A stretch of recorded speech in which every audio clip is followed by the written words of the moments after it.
Good morning and welcome to the Canadian Export Challenge. My name is Catherine Clark. I'm a communications entrepreneur, a proud member of the Startup Canada community, et je suis absolument ravie d'être avec vous aujourd'hui. As an advocate for entrepreneurship in Canada and as an entrepreneur myself, I'm thrilled to be your MC for this action-packed program. Today is set to be a fast-paced, high-impact day designed to give you the connections, knowledge, and support that you need to scale your business globally. At Startup Canada, we're committed to supporting entrepreneurs as they start, operate, and scale businesses to build a better Canada for the world today and for future generations. To begin, I would like to acknowledge that the land on which I am today is located on the unceded territory of the Algonquin Anishinaabe Nation. We also acknowledge, with respect, the diverse histories and cultures of all Indigenous peoples, and I encourage you to take a moment to acknowledge the traditional territory that you are residing on today, too. This year, we are bringing you the Canadian Export Challenge CXC from the comfort of your own homes through a series of 5 online broadcasts from coast to coast to coast. The format of this year's CXC tour is simple. We have 5 regional digital events, including Ontario, British Columbia in the north, the Prairies, Atlantic Canada, and Quebec. Each event will showcase a series of workshops, panels, and interactive sessions, in addition to a live pitch competition.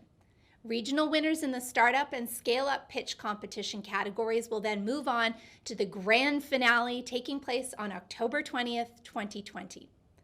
The Canadian Export Challenge is a platform to foster a national dialogue to promote Canadian entrepreneurs to own the global entrepreneurship podium while equipping entrepreneurs with the messaging, the collateral, and the support to leverage Canada as a launchpad for global market entry and growth.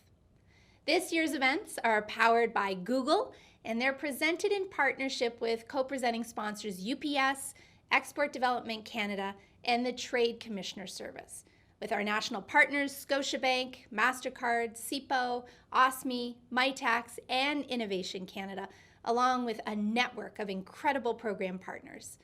Thank you, thank you, thank you to our sponsors for their support, their shared vision of the Canadian entrepreneurship community. We couldn't do it without you. In addition, I will take this opportunity to offer a very special thank you to our frontline health workers and, frankly, all frontline workers.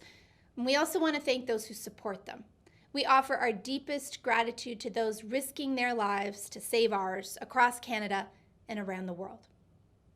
By the end of today, you will understand the value and opportunity of pursuing global markets, gain practical knowledge, skills, training, and insights to go global, and access programs and partners to export and grow internationally by building a global growth team, including EDC, UPS, the Trade Commissioner Service, Google, and other organizations from the very beginning. We want you to be inspired by the top startup and scale-up pitches adjudicated by our incredible group of judges. So let's take a look at your program for the day. Today, we will learn from 4 workshop presenters on tapping into international markets, taking your business to the world with confidence, how to succeed internationally during business as unusual, and how to think globally. You'll also hear from 2 panels, one from a series of enterprise support organizations who will help you grow your business, and one from leading entrepreneurs to learn how they conquered new markets, how they attracted foreign investments, and expanded their businesses across the world. Throughout the day, we will be announcing the entrepreneurs who will be moving on through each round of the pitch competition, leading to the final showdown this afternoon. One startup will win $2,500, and one scale-up will win $5,000. Winners from each region will move on to the CXC Grand Finale in October to pitch to win up to $25,000 in cash and up to $100,000 in in-kind scaling support. Today's hashtags are hashtag CXC 2020 and hashtag Global Entrepreneur. We hope you're going to share your learnings, share your screenshots, go on Twitter, whatever social media platform you use. Let's get CXC 2020 and Global Entrepreneur trending today in your region. To kick us off, please join me in welcoming Kayla Isabel, Executive Director at Startup Canada. It gives me absolutely great pleasure to introduce you to Kayla. Welcome. Good morning and welcome to the Canadian Export Challenge. Bonjour et bienvenue au défi canadien de l'exportation. My name is Kayla Isabel, the Executive Director at Startup Canada. As an advocate for entrepreneurship in Canada and on behalf of Startup Canada, thank you so much for joining us virtually here today. Since launching in 2012, Startup Canada has grown to represent more than 250,000 entrepreneurs and 50 grassroots communities from coast to coast to coast. Through digital programs and flagship events, Startup Canada supports entrepreneurs to start, operate, and scale businesses that build a better Canada for the world today and for future generations. This year, the Canadian Export Challenge is a little bit different than it has been in years past. COVID-19 has put entrepreneurs across the globe in an unprecedented position of uncertainty. Given border closures and the international response to this pandemic, the export community is navigating uncharted territory. This year, in addition to its historical elements, the Canadian Export Challenge is going to be a space for Canadian exporters and industry partners to come together, provide support for each other as we all navigate the resulting export environment. This Global Accelerator will combine a series of live stream presentations, a virtual growth lounge, and one-on-one meetings, in addition to a live digital pitch competition. In response to feedback from past participants, this year's competition will have two categories: startups and scale-ups. Entrepreneurs in both categories have completed their first round of pitches via online video submissions.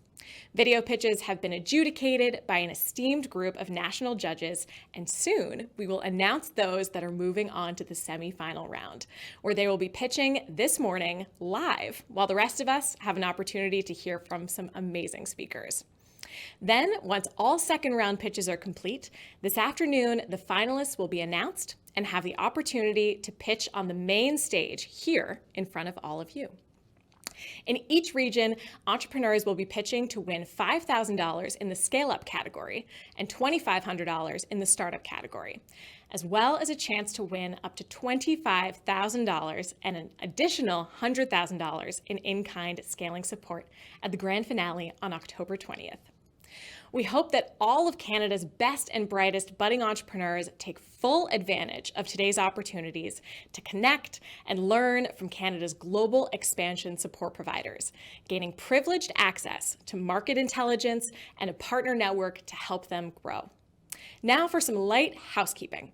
You will notice, if you're watching via the Startup Canada website, that on the left-hand menu, you can navigate between the CXC main stage and CXC Growth Lounge.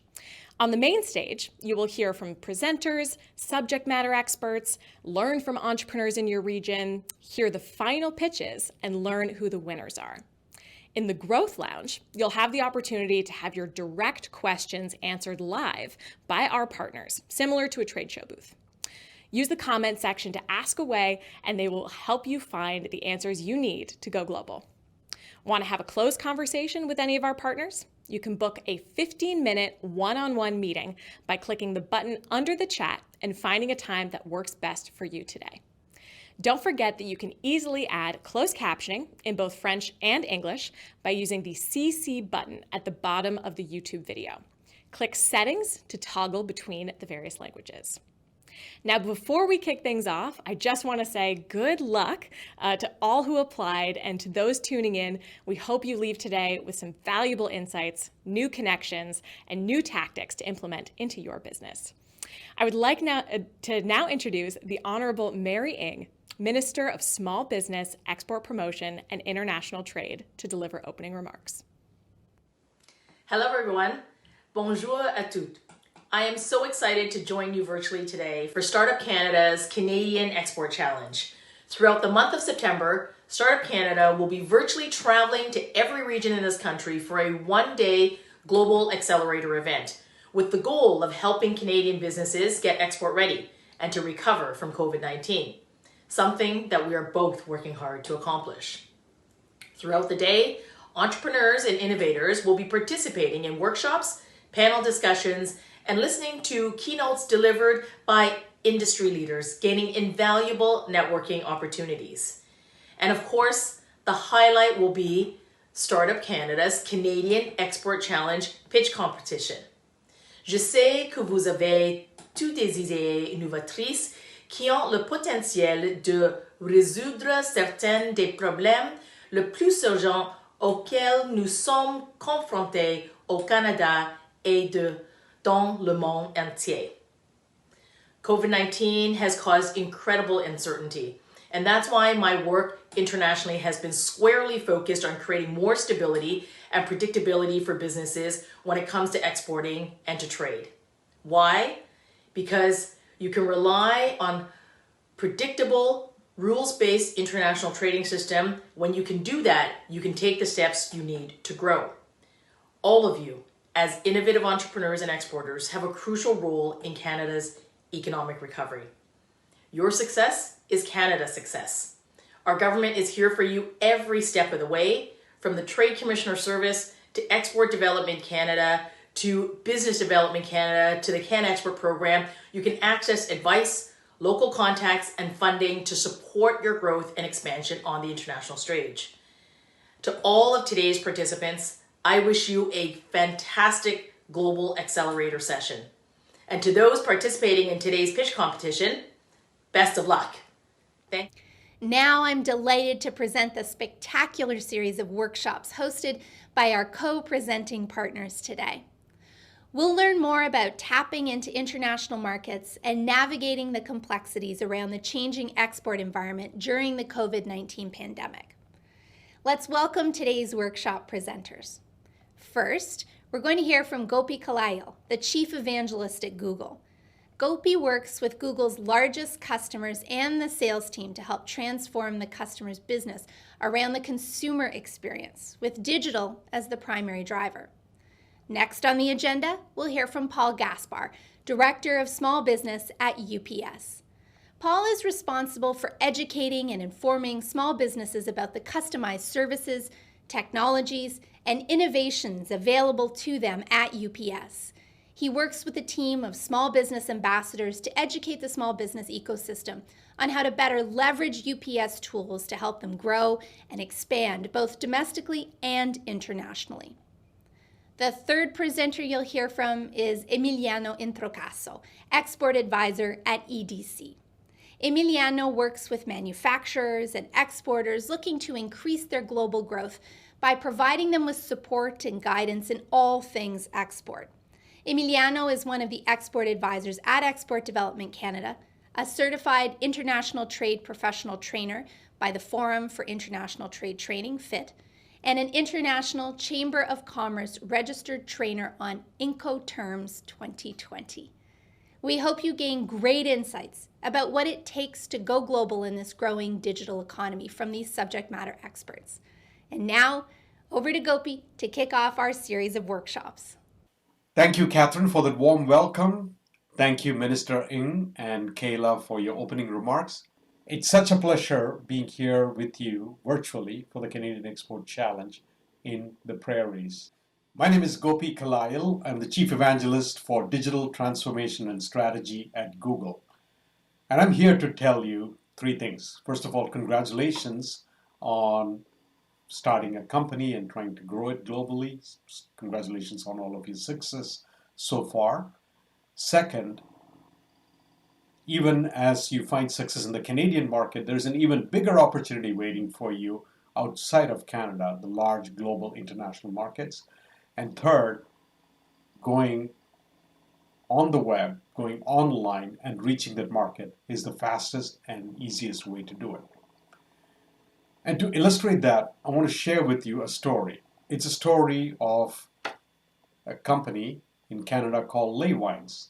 Leywines was started by Peter Leywine as a small stationery store. Stationery is Peter's passion. And he started this company in 1987 when filofaxes were the rage, and his primary product was the filofax. Over the years, the product portfolio continued to increase, reflecting Peter's passion. So products like the Parker Dufault fountain pen, for example. And it all reflected Peter's passion around encouraging creative writing. Last year, Peter put portion of his business online. Up till then, he had primarily foot traffic in his store in his location in Toronto. But the online sales were not very high for him at that time, just less than 2% or so. And this year, when COVID came, he had to shut down the store. And for the first time in 33 years, he had to report a number that thought he would never see. Daily store sales, $0. And he was anxious and worried because he felt his business was a very tactile business. If you're selling pens, ink, stationery, leather, etc., people need to come and explore it, touch it, and feel it. After a few days of being in this mode, one of his employees said, "Why don't we try online advertising?" So he started a Google Ads campaign. And to Peter's amazement, within about 6 weeks, his digital sales were 18 times what he had experienced prior to that. In fact, 70% of his sales was coming from outside of Toronto, while earlier all of his business was from Toronto. And 36% of his sales, his online sales, were now coming from the US. So this is an example of how you can tap into markets outside your immediate geography if you're willing to take your business online. Let me talk to you for a moment about what has COVID done. I know it's top of mind for everyone, but one thing it has done, the data shows, is that it has dramatically changed consumer behavior and moved consumers towards online commerce. So in the slide that's in front of you, we're showing the growth in online commerce from January 2020 to June 2020. And there are 4 countries represented here: France, UK, United States, and Canada. Look at the red line, and that's the line for Canada. As you can see, around the May time period, the growth in online commerce in Canada was 200% year on year compared to May last year. And by June, it had come down, but it is still at 68%. This is remarkable, and this is irreversible. So we talked to consumers around the world. We polled them in about 16 countries, and the feedback was undeniable. What consumers are saying, that 46% of them said they will continue to shop online, they'll continue to shop more online even after COVID. So this is a persistent behavior. They've learned how to do online shopping well across many categories, and they're going to stay with it. The second important stat I want to share with you is that 47% of them want contactless shopping to be on the safe side from the current situation. And 51% of them expect free delivery. This is an important consideration, something to keep at the back of the mind. So when we asked you to submit some questions when you were entering the challenge, 90% of you have said that you plan to go international sometime in the next 12 months. Congratulations, that is fantastic. A big market awaits you. So there are 3 key messages that I want to share with you during this presentation. The first one is that today the world does not go online, it lives online. It shops online, it buys online. And to illustrate what is driving all of this, I want to tell you another small personal story. And this was about 10 years ago. I was back in India where my parents lived. And I was traveling on the train system from the town of Mangalore to the town of Trichy where my parents lived. And at the Mangalore station, I realized I had to quickly get a little bit of work done I need to get on email. But unfortunately, there was no Wi-Fi at the station. So what I did is I whipped out my Android phone, created a Wi-Fi hotspot, and quickly jumped online and started doing my work. Immediately, it attracted this group of curious onlookers you've seen on the photo. And in India, the notion of personal space may be different from elsewhere in the world. But this was adorable. These children were curious. They wanted to come and see what I was doing. And I was having an amazing time showing this to them. But it struck me that I was in a privileged position. I had Wi-Fi access at that station. I was the only one in that station with Wi-Fi access. And I thought it might even be possible that I might have been the only person on the entire national train system that day with Wi-Fi access. All that has changed dramatically in the last 10 years or so. Now there are 500 million people online in India. And Google, along with many other companies, has been responsible for providing the infrastructure and the systems in place for that to happen. In fact, very recently we announced a $10 billion India Digitization Fund. And the idea behind this fund is to bring the next 400 million consumers online, digital consumers online in India. So that's like 1 billion people added just in one country alone. And you have to remember that in that 1 billion are your future customers as well. And this is being repeated in every part of the world. Why? The data shows that when people have digital access to information and to commerce, it actually creates social mobility. And as a result of that social mobility, there is more affluence and more purchasing power, which means more future consumers are being created as the next billion consumers are coming online. Here's an interesting story of how fast all of this is happening. 21 years ago, when Google was founded, 5% of the world was online. Today, that number is 62%. 62% of the globe is online, and that represents 4.8 billion consumers. So, potentially addressable market space of 4.8 billion online consumers await you if you expand your market outwards. And the question is, who are these people? Where are the next billion coming from? So if you go back and look at the last billion, this map in front of you represents. So the dark blue, the light blue shows the population of the country, and the dark blue circle shows how many million people in those markets are online. And as you can see, they come from all over the world. And it can seem daunting to try and tackle that. But if you analyze the numbers, what is clear is that half of them, 50% of them, came from 11 markets. So by going to a few larger markets, you can limit the scope of how you are approaching this and still tap into a huge number of newly emerged online consumers. And you don't have to do it all at once. You can do it one step at a time. Start small, maybe start with one market, experiment from it, learn as you go. And that's how all of the startup companies that built their market overseas have done so with. The second point I want to emphasize and tell you is that mobile is driving increased connections worldwide. Mobile is the on-ramp for most of the people. In fact, of the next billion coming online, almost all will be mobile consumers. Either they'll have mobile plus desktop, or in many cases, mobile might be the only way by which they connect to the internet. So as I said, 4.8 billion people are now online, and of that number, there are 2.25 billion or so who are active online shoppers. So it's a very large pool of active consumers that are shopping online, and this will only increase as the next billion come on stream. But the thing to keep in mind is the next billion come on stream, they will represent enormous diversity in terms of the three C's: the countries, the culture, and the connectivity with which they will be accessing, and also the currency. So in a number of dimensions, they will be, each pool of consumers will be very different, and you'll have to get ready for it. But all of this does not have to be daunting and overwhelming. I want you to first think in terms of the market opportunity.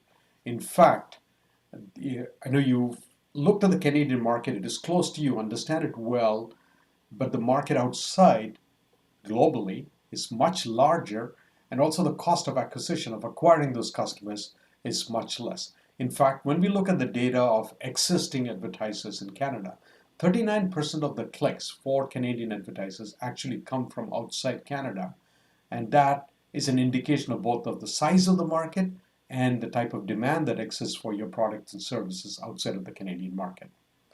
The second big point that I want to make is going international has never been easier. In the past, for a small company, it would have been daunting, and that's why most early stage companies did not do that. And approaching international market was left to large international global corporations because of the amount of resources that is needed. But thanks to the internet, which has democratized so many other aspects of life, it has also democratized the access to global markets. And I'll talk to you about how that is possible. The web allows you to go international right from day one. Let me share with you the story of Inkbox. Inkbox is a Toronto-based company that makes temporary tattoos. They last for about 1 to 2 weeks and then you can take them off. I go to Burning Man every year and Inkbox is a great product for me. I can be tattooed at Burning Man at the festival and take it off when I'm back home. 5 years ago, when Tyler and Braden Handley started Inkbox, they were primarily a Canadian-based company, but they started thinking about international right from day one. And today, 5 years later, they've sold 1 million tattoos in 150 countries globally. 60% of the sales comes from the United States. And when we look at the Inkbox story, there are 3 lessons you can take away. First is that Inkbox went for international growth right from day one using Google's prospecting tools. Japan was a very interesting and appealing market for them, given how popular tattoos are among young people in Japan. But they were not quite sure of the cultural barriers to entering the Japanese market. So in that case, they partnered with a third-party company to help them navigate the Japanese market. And because they were thinking global right from day one, they were very attractive to venture capital investment because venture capitalists want to invest in companies that have a large addressable market. And when you demonstrate that you're going after a global market as opposed to just the Canadian market, you're signaling that you have very large scale ambitions. So my message for you, if you look at the Inkbox story, are 3 things. First, think global right from the get-go, not as an afterthought. Second is test, learn, and keep iterating. And third is outsource areas where you don't have the expertise in. Now, if all of this sounds complicated, we will definitely help you get there. This is what we've been doing for 20 years. We've been helping Canadian businesses use our products like search and advertising to reach international customers in the moment of intent when they signal that they have a demand for your product or service. Now, going global is complex. You have to think in terms of which countries to target. What is the demand in those countries? What is the ease of doing business there? Wouldn't it be great if somebody made all of this extremely simple for you? And that's definitely what we have to offer. But before I tell you the solution Google is going to reveal to you today, let me share with you the story of Sync.com, which also achieved international success, but before there was such a tool and how much more difficult it was for them. So here's the story of Sync.com. It's a cloud storage company, started in Toronto in 2011, and today they have 750,000 customers, both individuals and organizations. But to reach that kind of growth over 9 years, first they had to find out where the market opportunities were. And they use some digital diagnostic tools, but in a very self-driven kind of way with less automation available to identify high potential markets. And they found certain pockets like health educators in the US, healthcare practitioners in the US and educators in Europe.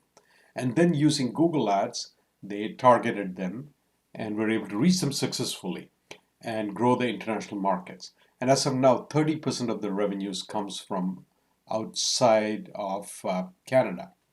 But they did not have access to very sophisticated international growth tools.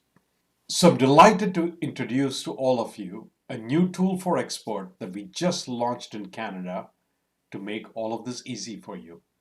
It's called Market Finder. And best of all, it is free. Market Finder helps you reach new customers worldwide in 3 easy steps. Let me walk through each one of them. The first step is helps you research your target markets, which means it allows you to assess what is the demand for your products in each of the markets you're looking at, what are some of the popular market trends in those markets, and what kind of disposable income, the purchasing power that exists in those markets. The second thing it allows you to do is to plan your operation. So there is considerations like localization, the payments, because currency may be different, and how do you take payment from a different country and transfer it over to you. Logistics is another consideration. So it helps you plan all these operations.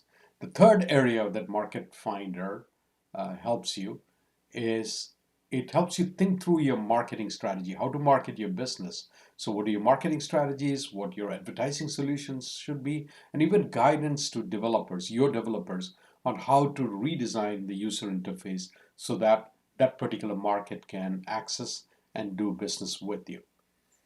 So in closing, here's my challenge and invitation for you. You're already successful in Canada, but if you look at the overall e-commerce sales around the world, Canadian e-commerce represents about 1% of global e-commerce sales. So there is the 99% market opportunity available outside of Canada. Why don't you pursue that? The question I want you to think about is this. Today, if a customer finds you on the web from one of the other markets like the United States, UK, France, Germany, or Japan, will she be able to buy your product or service easily? And if not, what do you have to do to make it easy for her to do business with you? You will learn lots of these tips and tricks during the rest of the Canadian Export Challenge. You will learn a tremendous amount during this event. And there are two things in particular I want to make sure you do not miss. My talented colleague from Google, Jill, will be, she's our international growth lead. She'll be speaking in the enterprise support panel. And then please do visit the Google Growth Launch, where we'll go really deep into the Market Finder tool so you'll understand how it works and how to use it to grow your business. I wish you all the very best. I want to say congratulations on all the success you've achieved. And I want to wish you the very best as you look towards other large growth opportunities around the world and as you tap into the opportunity there. Thank you for coming today. Thank you for joining me. Good morning, everyone. My name is Paul Gaspar, and I'm the Director of Small Business at UPS Canada. That means I have the great opportunity of working with a team of UPS small business ambassadors that are dedicated to work and support and onboard small businesses just like yours. Our focus is to ensure that we bring to you our knowledge and expertise along with our tools and services that we have at UPS so that you spend less time on your supply chain and obviously more time focused on growing your business. So today I'd like to take you through a 15 to 20 minute presentation that will talk about taking your business global in today's digital economy. So to begin, I want to share with you two numbers. The first number is 1.2 million. That's the amount of small businesses that we have across our great country. Now 1.2 million is a great number, and it's one that continues to grow every single year. Unfortunately, we do see a lot of businesses fail. And there's a lot of reasons behind that, but not going global is one of those reasons. The second number I want to share with you is 12. Depending on which stack you're looking at, it could be 10, but typically between 10 and 12% is the amount of businesses in Canada that export today. And in today's economy, that is way too little. We need a lot more businesses of all sizes to actually think and go global. Now, you're sitting there right now wondering, well, this is great. I am at an export event, but why should I consider or even go global? And this is where I would basically provide 3 to 5 quick little reasons why. But today, I'm not going to give you that. I'm just going to give you one reason. That's COVID-19.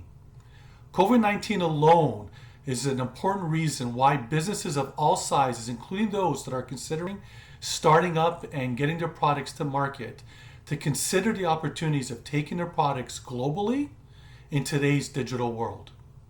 So again, over the next 15 to 20 minutes, I'm hoping I can give you enough information to tell you how and where to get the details that you need and support that you need to ensure that you do this right and that you improve your success rate by taking your business around the world. Now, before I actually get started, I would like to share with you a message from our CEO. We take safety very important and very critical at UPS. Because of that, I want to make sure that everyone understands what our position is. In the wake of the 2019 COVID virus, our highest priority is to do our part to help ensure the health and safety of our employees, customers, and of course suppliers, while taking all reasonable measures to meet our service commitments. We share the concern of the global community and hope that the virus can be contained and eradicated as quickly as possible. We don't know what the future will bring, but together, standing tall and standing united, we will deliver. All right, let's get started. So the first place you need to consider or look at is understanding what is this opportunity that I'm talking about. Why should I consider going global?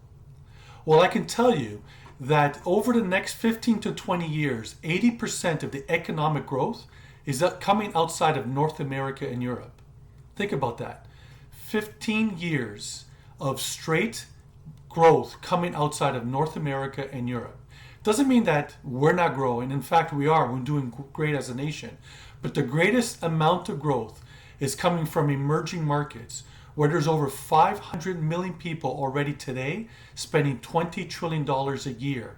And guess what? They're looking for products like yours, especially with our wonderful Made in Canada brand. So this is a great opportunity for you to actually tackle. And this is where we would encourage you to focus on what UPS calls the 3 laws of going global. Law number 1 is do your research. You got to make sure you're very diligent in doing that up front. It's one thing to get a business up and running in your local market, local communities, or even just coast to coast. But when you're going global, there's a lot more that you need to consider. And you need to make sure that you focus on all of that research and gathering all that knowledge up front. Our second law is research. Yeah, I'm trying to be funny, and I know it might be early for some of you for that. But we really are trying to drive a point home that you really need to do your research. You really need to focus on gathering that information. If you don't, it could impact you negatively and actually, delay or even hurt you to enter some of the markets that you're considering to do so. The third law, and you're probably sitting there going, oh, I know it, it's research. It's not. It's get help. Get help, because there's a lot of people that want to help. This event is a perfect example of that. You've got UPS, EDC, the Trade Commission Services, all kinds of other sponsors that are here with advice and expertise in the areas to ensure that you can get the information you need through your research to ensure that you've got all the help that you need to be successful. All right, a lot has been thrown at you in the first couple of slides, but yet I want to make sure that you've got a good place to start in case you're sitting there going, you know what, the world's a big place, Paul. Where can I actually focus my energy and my efforts?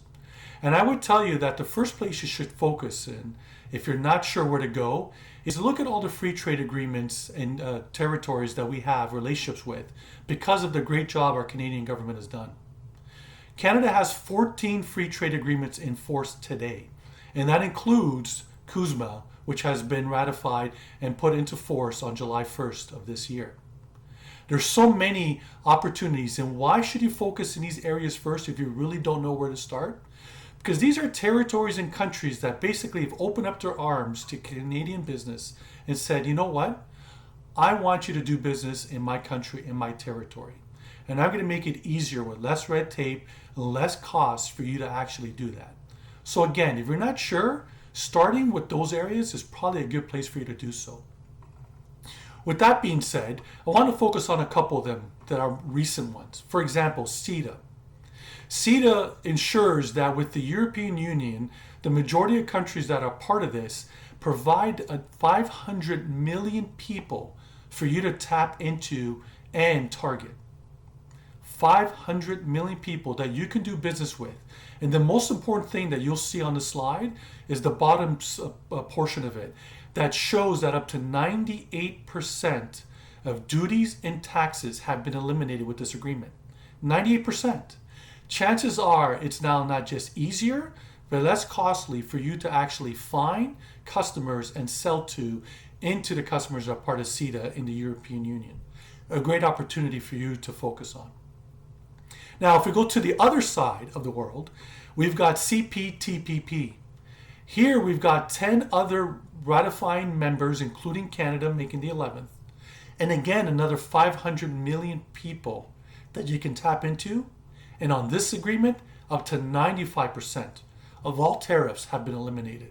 Again, making it easier for you as a Canadian business to sell to people in those markets. These two agreements that are relatively new give you an opportunity to tap into 1 billion people. Yes, sell in Canada, make sure you do that. But you've got 35 million here, and those two agreements give you another 1 billion that you can tap into. It's a great opportunity for you to focus on.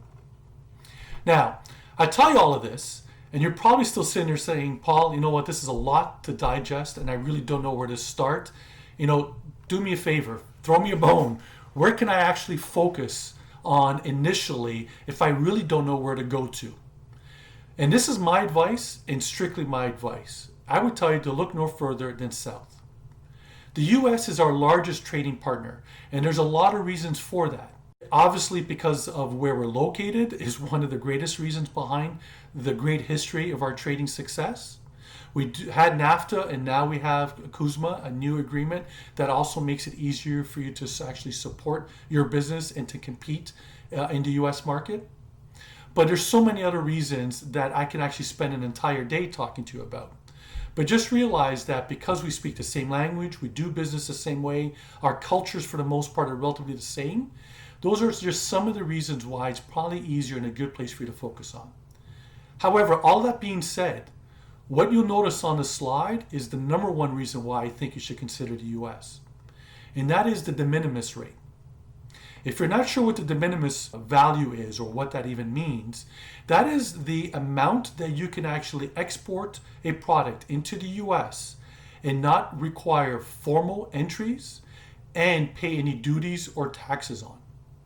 It used to be $200, but a few years ago, the US changed it to $800 US.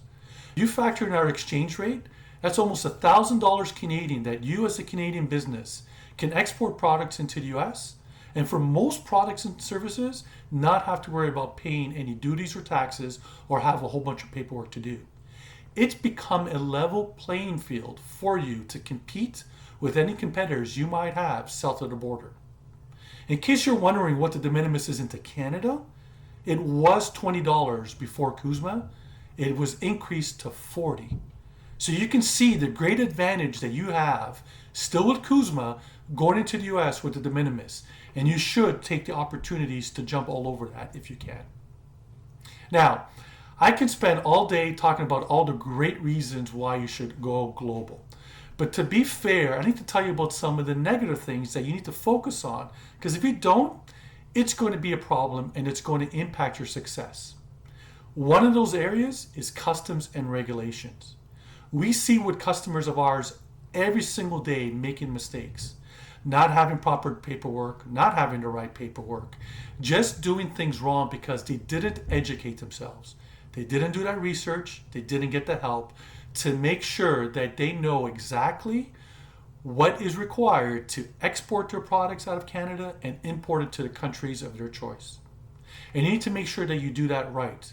Because customers, if you upset them, they might forgive you after a while, especially if you've got great product.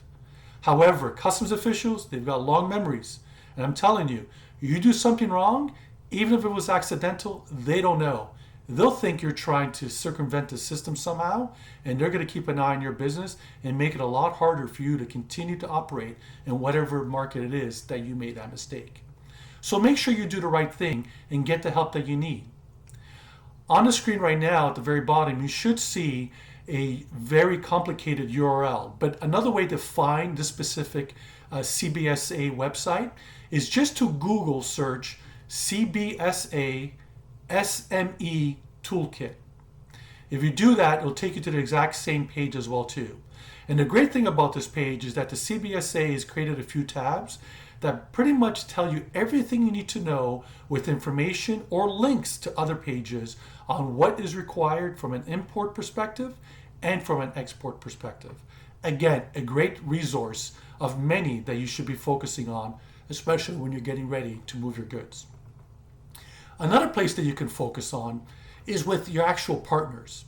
For example, on the screen you'll see that UPS has a dedicated page that you can find at ups.com /trade regulations /CA. And you'll see you can select a whole bunch of different topics from import to export documentations to what is required, what payment terms are available.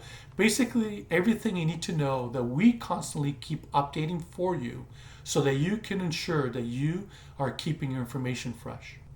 I'm going to move over now to packaging requirements and take a little bit of time to discuss this section here.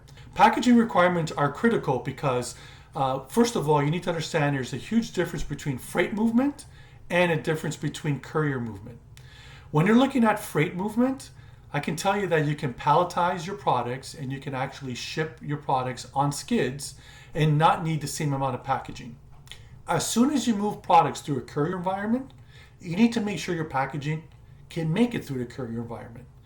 There's always these videos, unfortunately, online of some bad apples in the courier industry that are not handling packages properly. But I can tell you by far the majority of the time that we see damages in our operations is because of poor packaging. Your package moves individually, not on skids, but on belts, rollers, and chutes. And I don't care who you use for your courier environment or for your courier supplier, we all operate the same way. So make sure you've got the right packaging. I want to now shift towards technology and the boom that has been thanks to e-commerce. UPS has actually done a survey globally, including here in Canada, on what we call the pulse of the online shopper. And this is a survey that's conducted that does a 360-degree view of what consumers that are online are actually wanting. Everything from the research and upfront phase, the pre-sale, to the purchasing phase, which has to do with your shopping cart, right down to the post-sales and what they expect. And what we've learned is that there is a lot of challenges here that a lot of businesses, if they don't focus on, can impact their business. We know that because of the success of the online business, and especially with COVID, we're seeing more and more people going online. In fact, there was a stat that is telling us that by next year, e-commerce sales is going to eclipse $4.5 trillion. And that was before COVID happened. So I can only imagine what number we're going to be seeing as we wrap up 2020 and head into 2021. Now, this being said, businesses of all sizes suffer from shopping cart abandonment. All of them. I can tell you that organizations like Amazon have teams focusing on how to reduce shopping cart abandonment. Because the last thing you want is to spend money on developing your product, spend money to market, spend money to do sales, drive people to your website, have people look at your products, finally get people to put items into your shopping cart, only for several of them not to enjoy the experience and to walk away and not buy. In fact, if you're wondering what our study has been telling us, let me actually share with you now on the next slide what the actual results are. And I think you'll be surprised as to what you'll see. In fact, you can see that it's as high as 90% in North America and as low as 87% in Asia. That's the abandonment rate for websites that if they're not doing what purchasers are expecting, will lose. North America is 90%. Think about that. If your website is not up to speed, you're going to have one sale out of 10 people that put items into their shopping cart. Not good statistic. The one item that I do want to spend some time talking to you about here, because I think it's important, because I know it's on everyone's mind, because you're looking at a courier guy, is that shipping is expensive, especially here in Canada. No, we're not in cahoots with Canada Post and the other courier companies to try to make you pay more. That couldn't be further from the truth. Unfortunately, in Canada, it is a little bit more expensive to ship than, for example, in the US because of our geography. In Canada, you're basically looking at two lanes. You're looking at movement of goods going from east to west and then from west to east. And typically, planes and trucks and trains are full going west, not necessarily the case coming east. That just makes it a lot costly for all providers including UPS, to actually reduce rates and to provide rates that some of you might experience in other markets like the US. That being said, there's still ways for you to compete with the bigger players in the market, especially around things like free shipping. Let me tell you, there's no such thing as free shipping. Somebody is paying for it. I work for a courier company. I get paid a salary. Our drivers work very hard. They get paid a salary. Somebody is paying for it. But I can tell you a few tricks that some of these larger players actually do in order to provide what is perceived to be free shipping to their customers. I'm going to do that by sharing with you a personal experience. I'm not going to name the actual business, the big box brand that I went to, but I was on their website and a couple years ago recognized that there was a light that I wanted for my basement. Liked the light, thought it was a great price, I bought it. And I actually paid $49.99 for the light plus tax, and I got free shipping. I thought that was great. Great price, no issues. 2 days later, delivered by UPS, happier even more. And I put up the light in place and still have it today. However, 2 weeks after buying the light, happened to be in my local store. Walking through it, and what do I see as one of the end displays? The exact same light. How do I know that? Because I still had the box at home. So I took a photo, went home, same box, same SKU. That light in the store, its regular price, not a sale price, regular price was $37.99. I paid $12 more online for the exact same light, but I got free shipping. Did I? So the moral of the story here is there's ways to you to provide that. You can provide the lowest cost shipping method to your customer as a free option, but then provide other options if they want it faster at additional charges. Or you might tell a customer to spend a certain amount in order for you to be able to cover those costs in the margins that you have. Have them spend 2 or 3 times or have 2 or 3 items in the shopping cart in order to get free shipping. There's so many tricks, you've all come across them, that you can actually integrate into your business to ensure that you're also going to provide free shipping, or again, the perceived free shipping to your customers. Now, if you're wondering how to actually get a copy of our white paper, you could go to our website at ups.com/pulse/CA. And by doing that, you'll be able to download the white paper here in Canada. And if you're looking at the results that might be slightly different in other markets, you can actually go to our website in those other countries like Mexico, Brazil, UK, China, and download their papers if you want to see some of the variances if those are markets that you're considering. All right, I want to focus now on sales. And you're sitting there going, courier, that expensive part of my business that I need to deal with in order to get products to my customers. And now Paul wants to talk about generating sales. How do I do that? Well, this is where I would challenge all of you to think about the lifetime value and not the transactional value as how you do business with your customers every single day. Again, the lifetime value and not the transactional value as to how you do business and communicate with your customers. Because if you do this right, I'm telling you, you're going to turn your customers into repeat customers. And repeat customers are your most profitable. But if you really do this well, you're going to take those repeat customers and make them advocates of your business. And what do advocates of businesses do at work, at the water cooler, or at family barbecues? They talk about that great experience on that website that they're on, that they bought this great product from. So by doing and treating every customer like they're your only customer, you're going to have repeat customers and advocates for your business to help you grow. And some of the things that you can do in order to improve that success rate is to keep having them come back to you. There's tools that you can use to ensure that when you're providing information that people want today, and we all want information today, that you're bringing them back to your website and not to other places so they can keep talking to them. Again, a lot of different examples I can share with you, but I'll share one. And I'll use Amazon as an example because most of us have probably bought something on Amazon. If you go there and you buy a product And by the time it's shipped, you're going to get an email from them. And that email is going to say, clear here if you'd like to track your package, and it's on its way. If you click on that, a lot of people still think that that's going to, for example, UPS's tracking page. And it can, and you can direct your customers to UPS or whoever it is that you're using's webpage. But why do that? They're your customers. Why are you sending them to my page? I'll give them all the information, I'll tell them where their package is, and I'll treat your customer well. But it's your customer. Amazon doesn't do that. And you don't need to do it as well, because the tools, the APIs are available that allow you, just like Amazon, to bring it back to their webpage.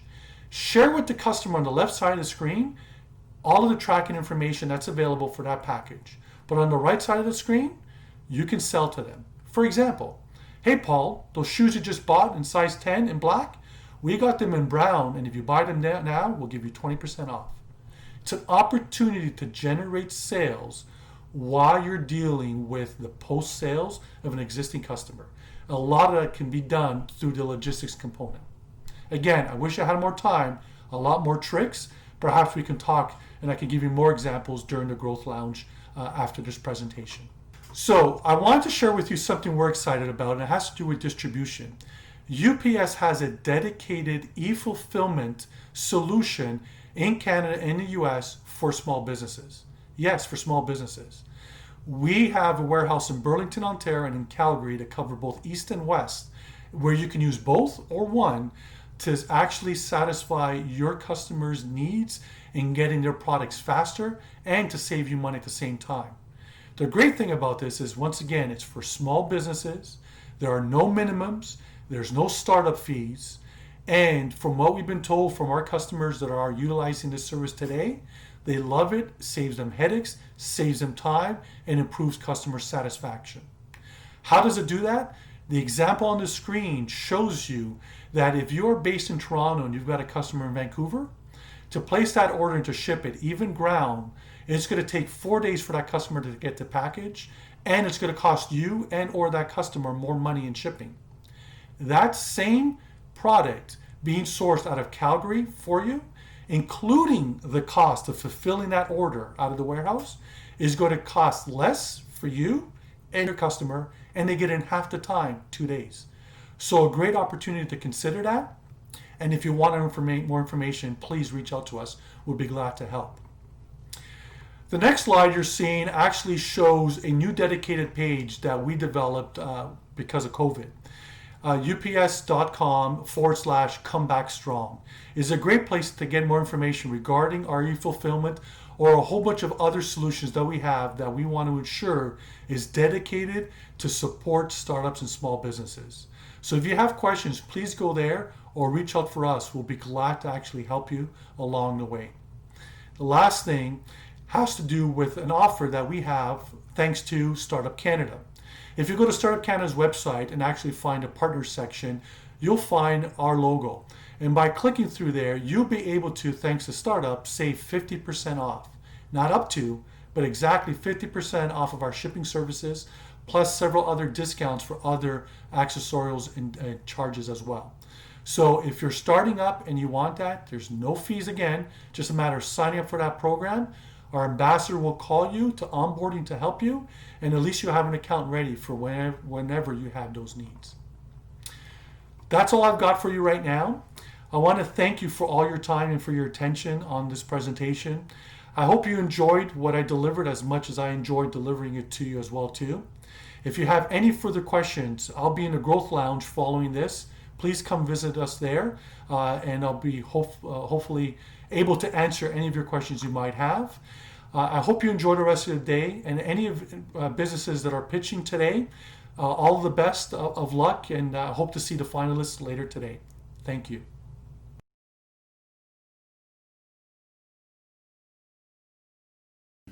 My name is Emiliano Introcaso, and I'm an export advisor here at EDC. I'm also a certified international trade professional with over 20 years of experience in all things export.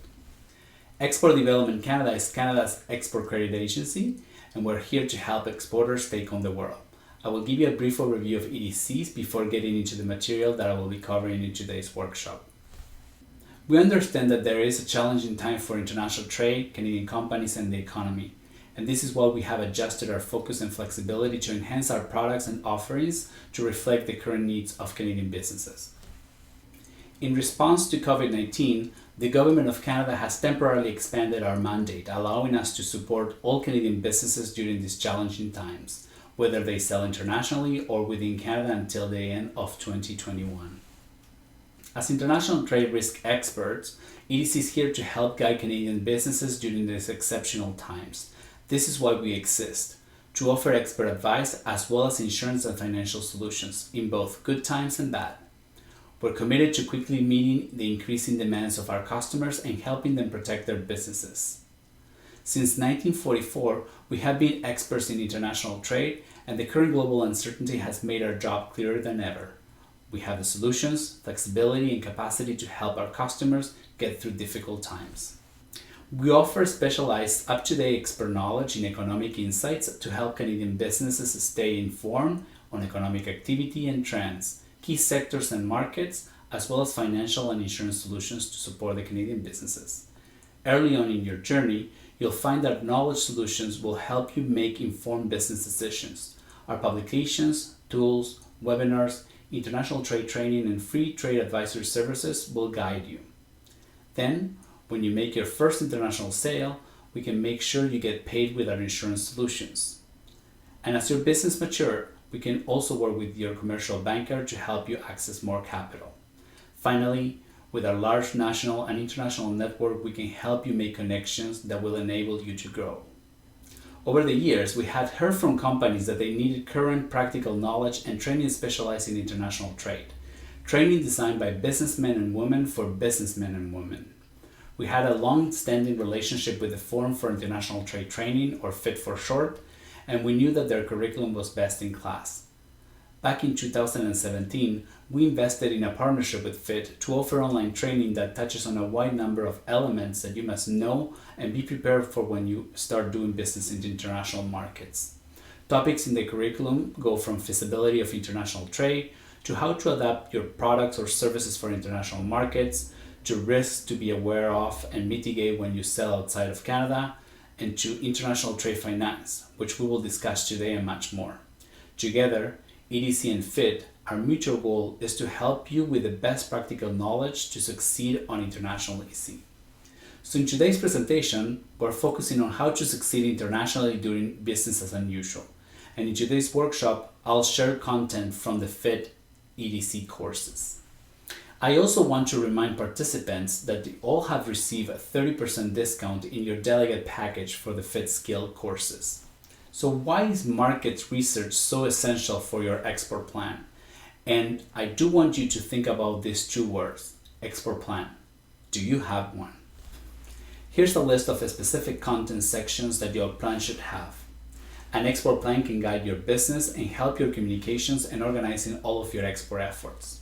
This is a go-to document where you'll be able to articulate your international expansion plans to others.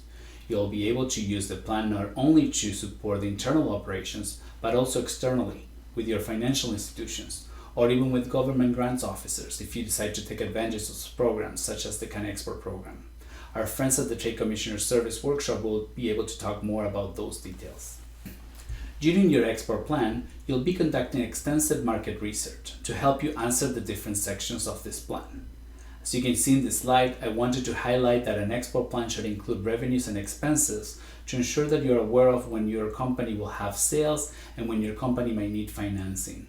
Most companies I work with on a daily basis do not have export plans ready, and this is one of those documents that you want to spend some time to ensure proper financial planning as well as operational planning is decided.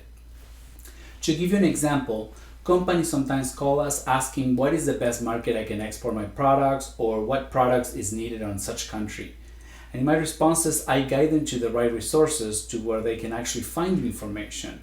But as a business owner, you should take charge and make priority of the research to ensure that you can identify the best market for your product and any other potential product adaptations, as well as looking to see if the product is going to be suitable for this market. One of my trade commissioner's friends, CJ Scott, once told me a story about a gentleman that wanted to export used Canadian cars to South Africa. He said to CJ that Canadians take good care of their cars and that there could be additional mileage if those cars were to be exported. Unfortunately, CJ had to give him the bad news because selling the cars in this market will make him a lot of money, but having to modify the cars to be able to be driven on the other side of the road will not make the financial transaction feasible anymore. So this small example is something that I want you to think when you are looking for ideas for your business. You can learn more about product adaptation by downloading the free Skills Light unit on adapting products and services. Now back to market research. When you're looking at market, ask yourself the following question. Who are my competitors? Will the price of my product or service be financially viable for a transaction in this particular market? What about the extra cost for international trade? Although during COVID-19, traveling to other markets is now a savings for your organization, when things go back to normal, business travel will also be a cost that you want to consider. So, think of this cost as such as transportation of your product, the type of packaging for your product. Are you mitigating the risk of export with account receivables insurance? All these costs need to be considered in your export plan. To get additional details, use the Fit Skills Light guide on conducting cost and pricing analysis for export products, because this actual guide has a checklist that you can use. Very useful for this step. Here are some of the key considerations for companies exporting to other markets. When it comes to macroeconomic data, these are some of the areas you want to ensure you research. At EDC, we have tons of resources to help you learn more about different markets. There are also other organizations such as the Trade Commissioner Service that can help. If you're not sure of how to select a market entry strategy, I also recommend that you review the Fit Skills Light unit on selecting a market entry strategy, as it will provide you with additional details on each of the ways to enter a market. When you are researching the market, don't forget to review all of these points. As you might deal with brand new cultures, you need to ensure that there are no mistakes when entering that market. Even innocent mistakes can cost your business a lot of money in sales. If you were to advertise your product on Facebook for Brazil, you will probably get a lot of more sales. In other Latin American countries, you might want to use Twitter to attract a bigger audience. These are cultures and lifestyle aspects that can be tweaked depending on the market you are considering. Other factors in your research should include understanding which countries are riskier for your business. Does this mean that you cannot do business with? Not necessarily. You should know their risk and have a particular mitigation tool to avoid it. Maybe for a risky country, you decide to enter via a distributor that pays up front. And in this case, for example, you can mitigate both the risk of non-payment and the risk of entering a market as a foreign investor. As you do your research, if your product is one of those type of products that will be used by large audiences, knowing your customer is key. Here are some of the type of information you could use to build your customer profiles. You may even need to test the product or even adapt it based on the customer profiles. This next slide has a sample that you can use to make sure you have all the variables. One thing I also advise to EDC clients is to think of large populations as submarkets. Think of Toronto, for example. Toronto has a population that might have specific needs that might not be the same needs if you were to sell your product in Vancouver, for example. So what I want you to think about this is, if you're looking at a market, let's say as Mexico, think of Mexico City as a submarket, or think about Guadalajara as a different market. When collecting primary research, you may want to do this on your own, or you could also hire a company to do it for you. You may want to use a different technique in your observation, and this could include using a silent shopper, where maybe a member of your team can act as a customer who is buying or inquiring about a product or service, using maybe online observations by deploying surveys to the market and potentially validate it prior to entering the market, or even product testing to get feedback. In your primary research, you can use different resources. As mentioned, EDC offers trade insights directly on our website with guides, articles, blogs, and success stories that you can refer to. The Trade Commissioner Service also publishes market information that is researched by trade commissioners in market. So if your startup or business is in the food sector, I can also recommend that you can look at the country reports that are published by Agriculture and Agri-Food Canada at the federal level. Across the different provinces, there are also specialized agencies that can help with food and beverage export.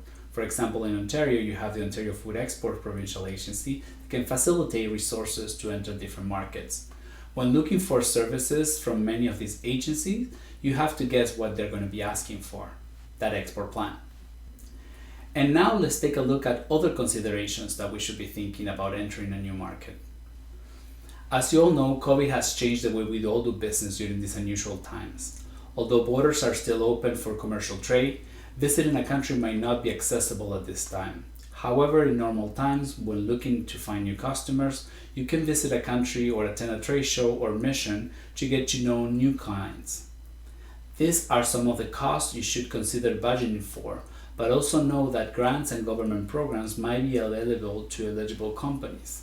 For example, CanExport, which is handled by the Trade Commissioner Service, covers a portion of your airfare and accommodations. Additionally, they can also cover the cost for trade shows. During COVID, the program is also covering the cost for attending virtual conferences such as this one. When looking at these programs, always review if your organization is eligible and don't forget to have your export plan ready. Other costs that include finding customers are fees paid to agents, or if you're entering the market by hiring a distributor, you may also have to be paying those storage costs. Translating and marketing in another country could save you some money. Marketing costs are different from local marketing, but at the same time, you should conduct proper due diligence. The Trade Commissioner in Market can be a great resource for this. Marketing costs for international sales might not necessarily be a standard cost such as marketing locally. Two resources to expand on this include the Fit Skills Light unit on establishing sales channels and on international markets and marketing with digital technology. Although, as you can see here, foreign travel as a cost, obviously post-COVID, you will have to consider that again. But also think of costs of adapting your product to suit the requirements of the target market. Or when it comes to delivery, labeling and packaging costs that might be needed to meet the trade regulations. If you're storing your product in the target market, you should also consider the warehouse cost and also the cost of getting your products from the export country to that destination. Cargo insurance and transportation costs will also mean that you should also negotiate with your buyer as to who will be paying those costs, if they will be included on the price of the goods or not. And financing costs. For this, you can take a look at the cash flow management Fit Skills Light unit that will help you expand on this. When a buyer and a seller are in the negotiation stages, you might be asked by the buyer to use a specific Incoterm. If you're not familiar with them, Incoterm stands for International Commercial Terms, and it allows the buyer and the seller to determine which of the two parties pay for some of the costs in the international trade transaction. The Incoterm also defines where risk transfers from the sellers to the buyer. And the Forum for International Trade Training offers an entire course where you can learn with much more details each of the Incoterms 2020. You or a member of your staff, maybe a salesperson or a logistics functions person, should be considered in this training. Another important aspect of international contracts is to ensure that a trade lawyer reviews it. You should also conduct due diligence in your international buyer or partners, and there are other companies that can help you do this for a fee. I will also suggest for you to talk to the Trade Commissioner Service, as they can also conduct preliminary due diligence for you. Just don't forget to include your export plan. Another important aspect of your international marketing efforts is to localize your e-commerce and organization website. Ensuring that the site is in various languages will help you program your website for automatic localization and translation. This will be based on the visitors' markets. And now the topic that many of you are waiting for: how to finance your transactions so that you can go global. In this slide, you can see all the different methods of payment that are there to finance transactions, okay? As a startup, if you are receiving payments in credit card payments or PayPal amounts, you might be doing what's called a cash in advance. So you're receiving payment prior to shipping your goods or delivering your services. As your company grows, you might be facing different methods of payments where maybe a letter of credit may be more suitable for a transaction. And maybe companies sometimes will be asking you for open account terms, which means that you're going to have to invoice a customer, provide them with terms, and then wait for the customer to pay you.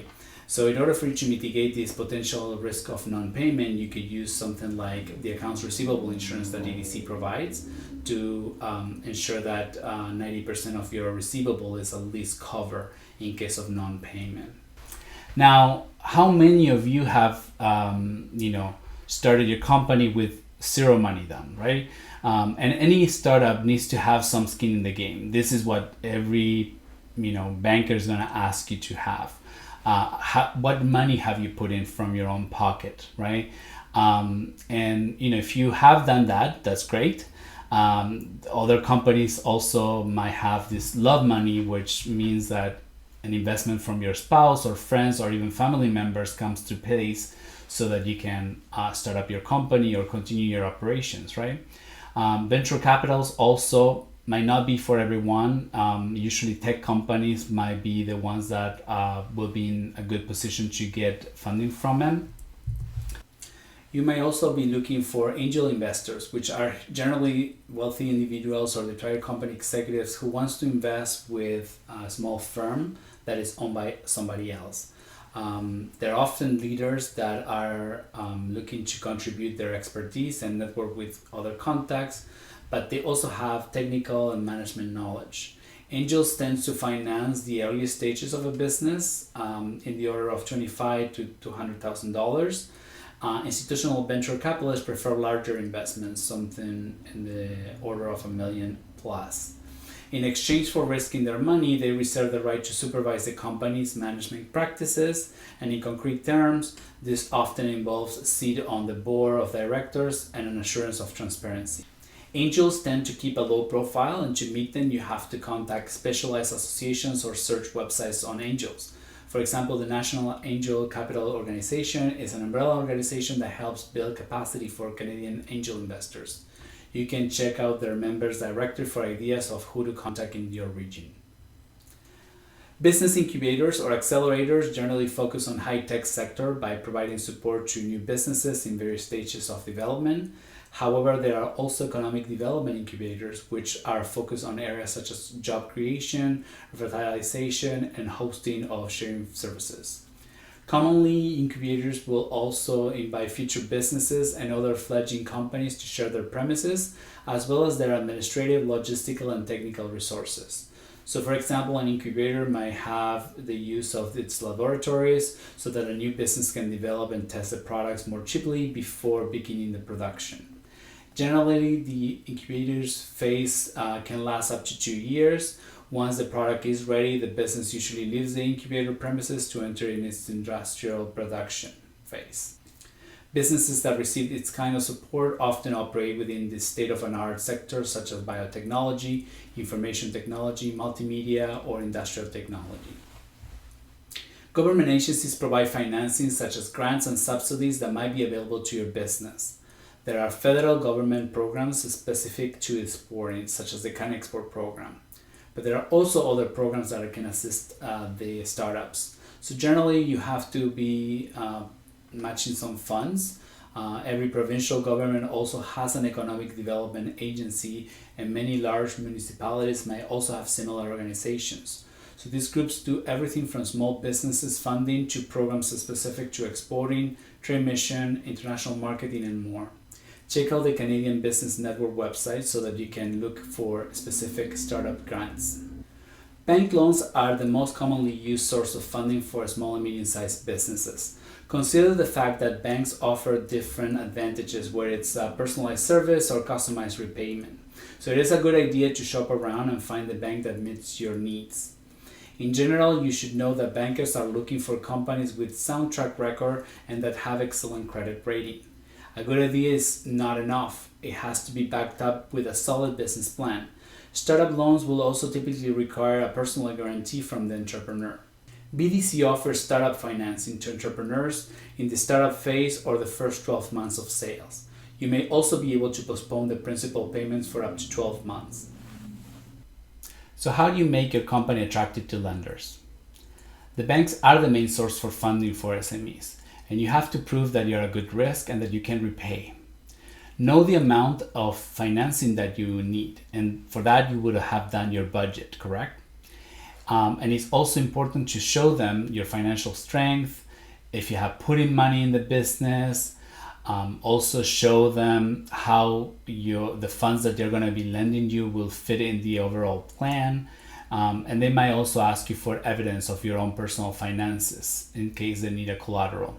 They might provide you these loans through a personal loan or a line of credit, or maybe a term business loan.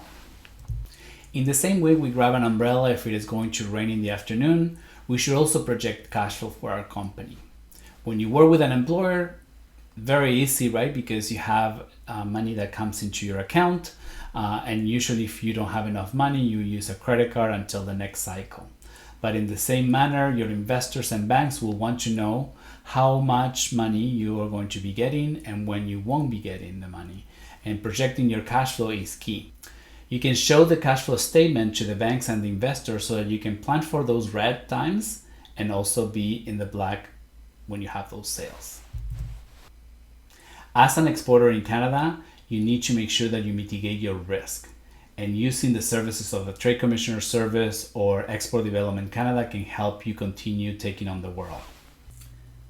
We now invite you to EDC's Growth Lounge to ask questions about the presentation as well as the EDC financial solutions. I also want to remind all participants that you have received a 30% discount in your delegate package for your FIT skills courses. So if you want to learn more about exporting, FIT and EDC are your best resources. Thank you and have a great day. Bye-bye. Thank you once again to our workshop hosts. We hope you've learned something new to continue to build your business. It's now time for a quick health break with Eva Redpath. Much more than just your trainer, Eva Redpath is considered a leader in all things fitness, wellness, and lifestyle. Recognized as Canada's first Nike Master Trainer, Eva has traveled worldwide teaching to her community. In 2017, Eva was named a founding trainer for Barry's Boot Camp Canada at their flagship Toronto location. And Eva believes that training is not just for the body, but also the mind. Welcome, Eva. My name is Eva Redpath, wellness leader and coactive life coach. Thank you for watching the Canadian Export Challenge presented by Startup Canada. When I'm working with my clients, optimizing their health in a time like this looks different for everyone.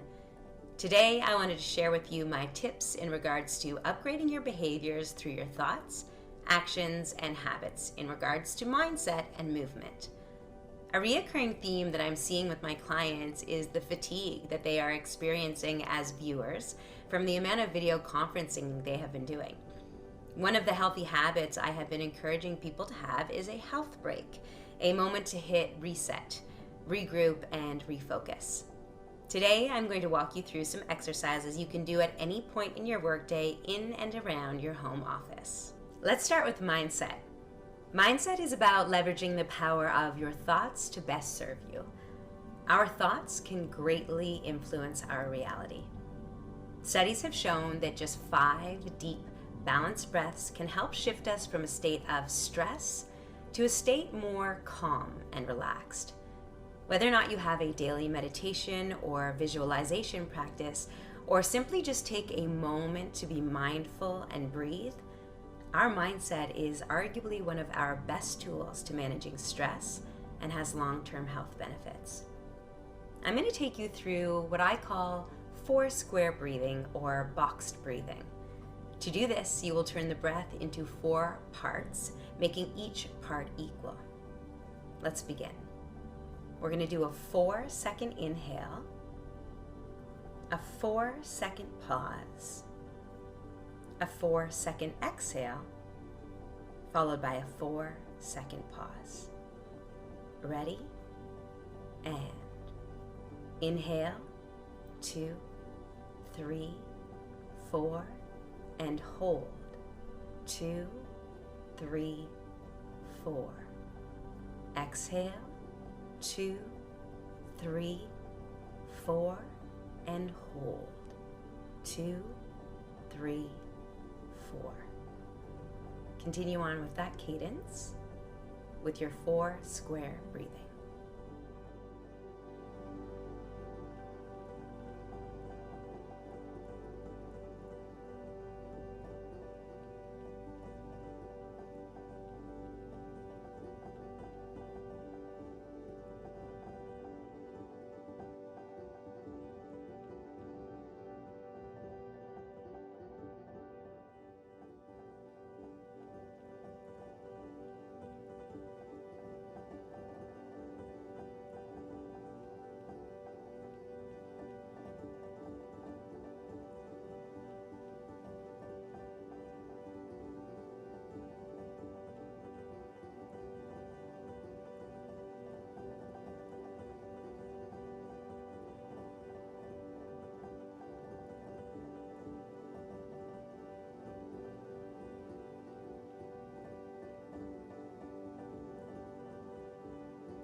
Next, let's talk about movement. Whenever we move our bodies, we are able to shift our state. With many of my clients, I work with them to establish a daily movement routine. For some, that involves a training program, but that can simply mean moving your body by going for a walk, doing some stretches. You could even put on some music and dance. Anytime we move our bodies, it's going to shift the state of our nervous system. Our bodies are meant to move, so prolonged sitting isn't good for anyone. In today's health break, I want to give you a routine you can do while sitting at your desk or in front of the computer screen to relieve tension in the body and reset your posture, especially on days where you have to be extra productive. Seated cat-cow. Start by placing your hands on the desk. Look up and arch back. Tuck your chin, round your back. Look up and arch back.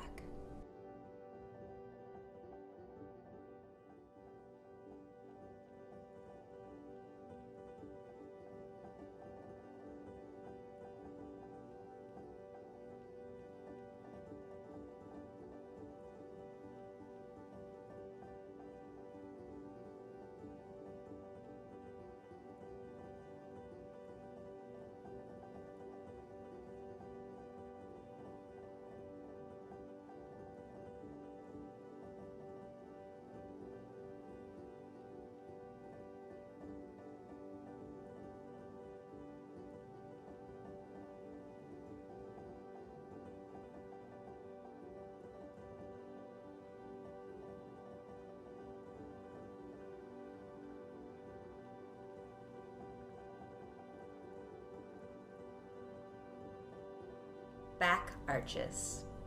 Start by reaching your arms up, reach up and arch backwards, and return back to a tall seated position.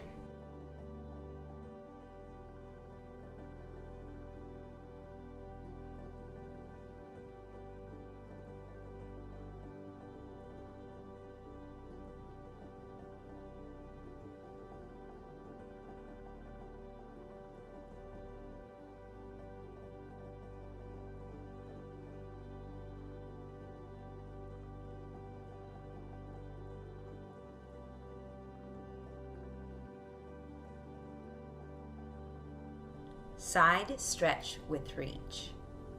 Start in a nice tall seated position. Reach one arm diagonal and grab onto the side of your thigh. Reach the other arm up and over, stretching away. Hold the side bend here.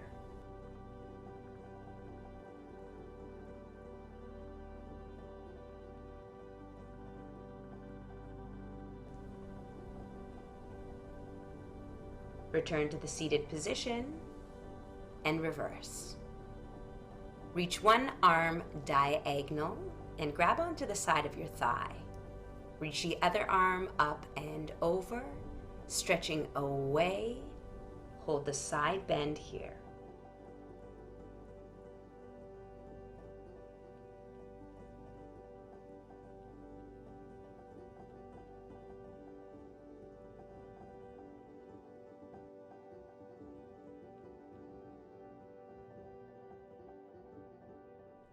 T-spine rotation. Begin by placing your elbows on the desk, sliding your chair backwards, placing your hands on your upper back. Hold this position here.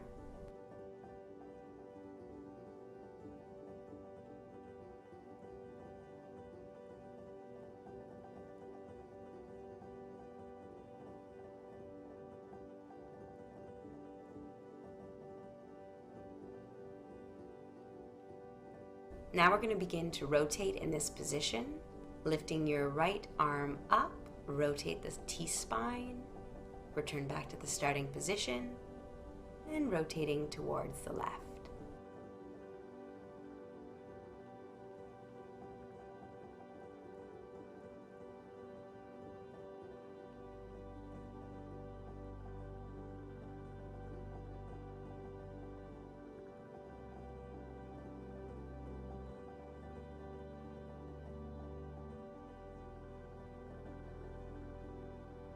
Seated pelvic tilt. Start in a tall seated position. Round your lower back, tilting your pelvis under, and reverse. Sit into a tall seated position.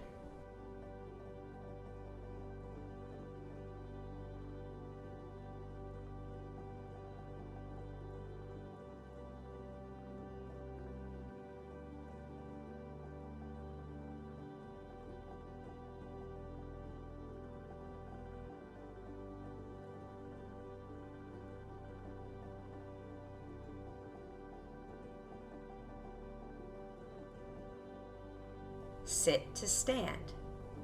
Begin in a seated position. Stand up tall. Return back to the seated position and repeat.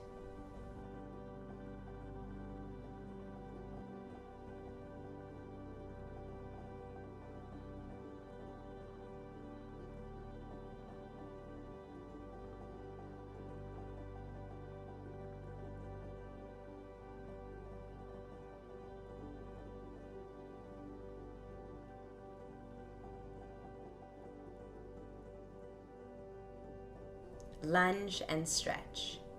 Start in a standing position, step forward, reach the opposite arm up and over and into a side bend. Return to the standing position and repeat on the other side.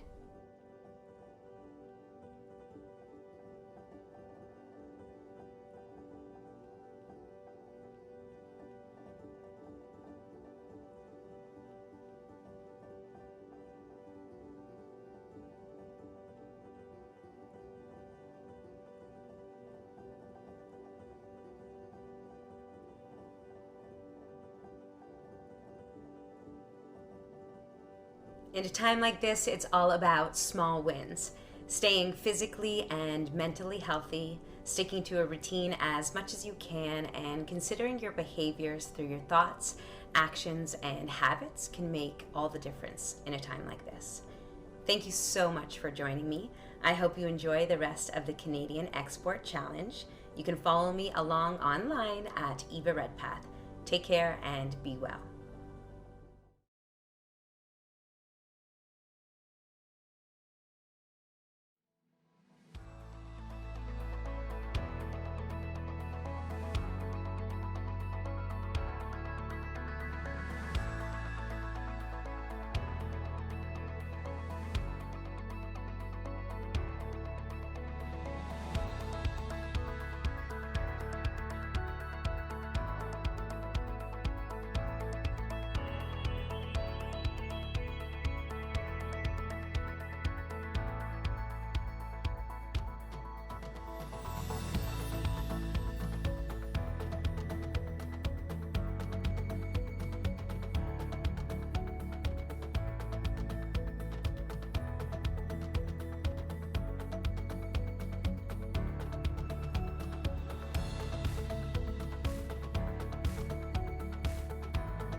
I hope you had a great break and you got to move around a bit before we dive into the rest of the day. And I hope that you're as excited as I am to know who the startup and scale-up semi-finalists for the Prairies CXC pitch competition are. First, let's give a virtual round of applause to all of this year's participants. It is amazing to see all these entrepreneurs going global with their groundbreaking organizations and products. After reviewing thousands of virtual pitches of outstanding entrepreneurs, the judges have selected our top 15 startups and top 15 scale-ups who will move into the semi-finalist 2020 Prairies CXC pitch competition. The semi-finalists are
Stay tuned to see which entrepreneurs make it to the top 3 broadcasting later this morning. It's time for our next workshop of the day with the Canadian Trade Commissioner Service. The Canadian Trade Commissioner Service, TCS, is a network of more than 1,000 trade professionals working in Canadian embassies, high commissions, and consulates located in 161 cities around the world and with offices across Canada. Please join me in welcoming Trade Commissioner Cassandra Marcelin. Cassandra provides support to Canadian companies seeking international market opportunities with a focus on businesses owned by Indigenous, minority, and youth entrepreneurs. Bienvenue, Cassandra. Hi, I'm Cassandra Marcelin, a Trade Commissioner with Canada's Trade Commissioner Service. We realize how hard and unexpected this year has been for many of you, and today, if there's one key message I want to get across, it's that we're here to help you navigate the challenges, build confidence, and diversify to spread risk as you start or continue to take your business global. During the presentation, please keep an eye on the live chat where we'll be posting links to resources and information and answering your questions. Trade commissioners from your region can answer your questions in our live TCS Growth Lounge, taking place right after our presentation on live stream 2. To give you a brief overview today, I want to speak about building resilience and capacity, and then give you more background on how the Trade Commissioner Service, or TCS as we call it, can help companies diversify, recover, and grow. Canadians make up just 0.5% of the global population. Therefore, 99.5% of our potential consumers are outside of Canada. So growing globally is often just part of the business cycle. And that's where we, the TCS, come in. The economic impacts of the pandemic have reinforced the need for Canada and Canadian companies to further diversify trade. Diversifying your markets is key to achieving a higher level of resiliency during times of uncertainty, as well as creating future growth for your business. You can gain access to new customers, revenue and ideas, flexibility that spreads business risk, and life cycle extensions of products and services. A company also doesn't need to be large to successfully reach new markets. In fact, the majority of companies we help are Canadian small and medium-sized companies, or SMEs, and tens of thousands of Canadian SMEs export and do very well. Your company's commitment to growing globally is more important than its size. The TCS is here to help make your exporting journey more efficient. We're constantly enhancing our tools and services to help you better reach new customers. There are high growth opportunities around the world that Canadian companies can tap into. We can help your business discover and take advantage of them. However, even before we were navigating the impacts of COVID-19 and international business disruptions, there was a lot to be considered when planning to enter new international markets, such as, is your company ready? What market should you pursue? How do you find the right contacts? How confident are you in your strategy? Does your approach address new market challenges and uncertainties? Does it address the current global challenges related to COVID-19? The impacts from COVID-19 have disrupted the global economy and supply chains, and what recovery will look like as markets begin to open up. Despite all these uncertainties, Canadian companies have been working hard to mobilize and find solutions to address new challenges, and the TCS has been working hard to adapt in order to continue to support them. Before I dive deeper into what the TCS offers, I wanted to highlight one method for building resiliency in market disruptions. Developing your digital capabilities and transforming your e-business to reach new customers and diversify sales channels. E-commerce and digitization have moved to the forefront as methods businesses can use to stabilize, expand while adapting to changes in operations and supply chains. The TCS has increased our digital capacity in order to help businesses navigate an increasingly digital environment. For example, we are adapting contact-free digital services. Innovations include virtual trade missions and virtual international education fairs to replace in-person service offerings. Canadian companies are also able to connect virtually with potential partners and buyers through TCS-supported activities and presence at virtual trade events.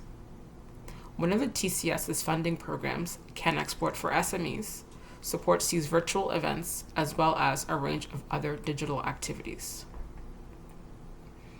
In today's interconnected global business climate, COVID-19 has affected the way all Canadian companies operate. Many are turning to e-commerce as a way to translate today's challenges into tomorrow's opportunities. The TCS can help companies who are looking to start doing business online with customers abroad, as well as support those companies looking to expand their online presence. Going digital is more than just buying the right software or launching a website. It means understanding and adopting the right technologies and business processes to sell your goods and services over the internet and manage supply chains, provide online service and support to customers, use technology to seamlessly link sales with production and support functions. Digital adoption can save your company money and allow you to more easily sell to customers around the world. It's more than just taking your business online. It's the idea that as you adopt digital tools for your business, that you fully understand their capabilities and use them to the fullest extent. To do this, you may have to upskill yourself and your team or hire people who have the technical skills to develop and implement a successful digital strategy.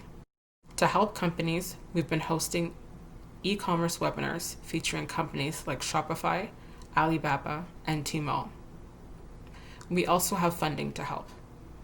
Can Export SMEs funding can help you break into international markets and cover some costs related to digital adoption, such as online marketing tools and search engine optimization.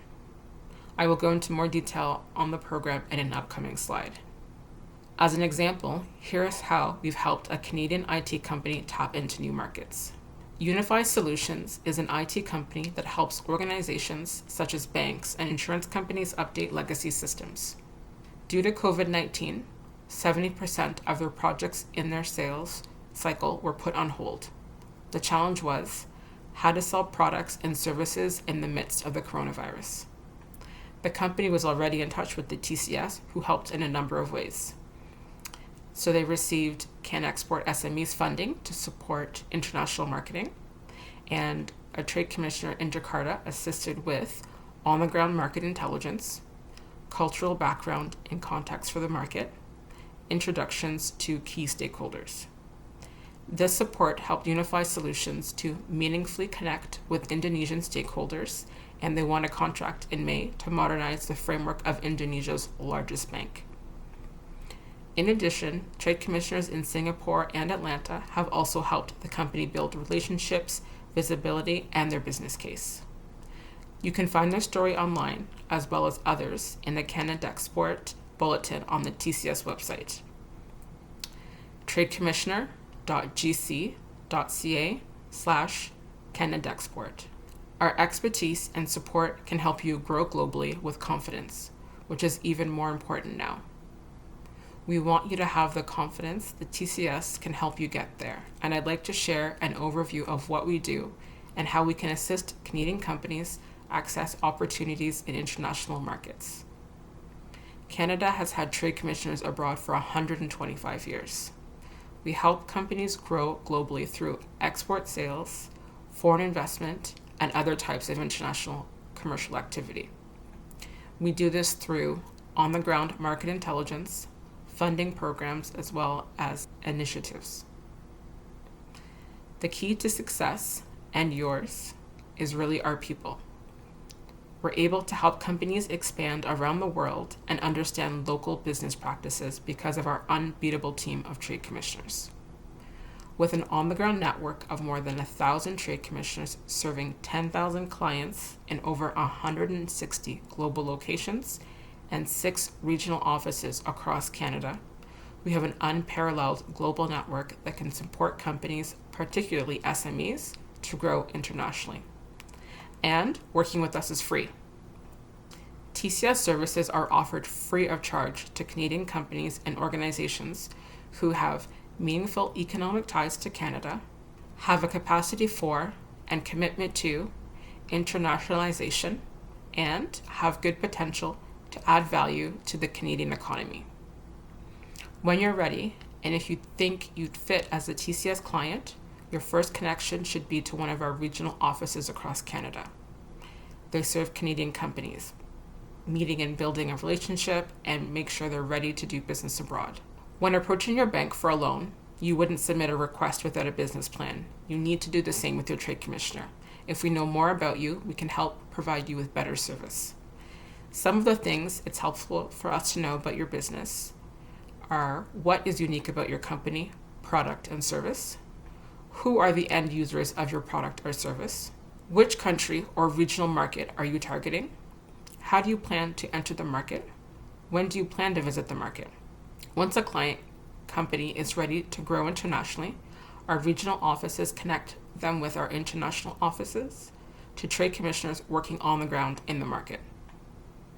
Many of our trade commissioners are local hires in countries abroad, selected for their business expertise, deep knowledge of their markets and contacts, and the kinds of strategies that are right for their market.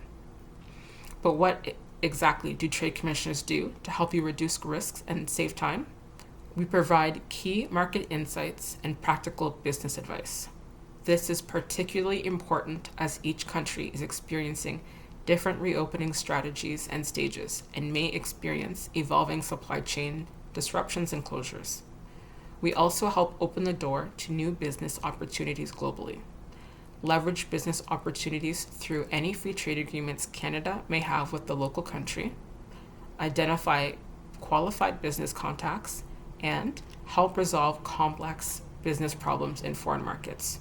For example, a valuable way that we traditionally help connect Canadian companies with potential buyers or partners is at industry trade events in Canada and abroad through TCS booths, Canada pavilions, export cafes, and business-to-business meetings.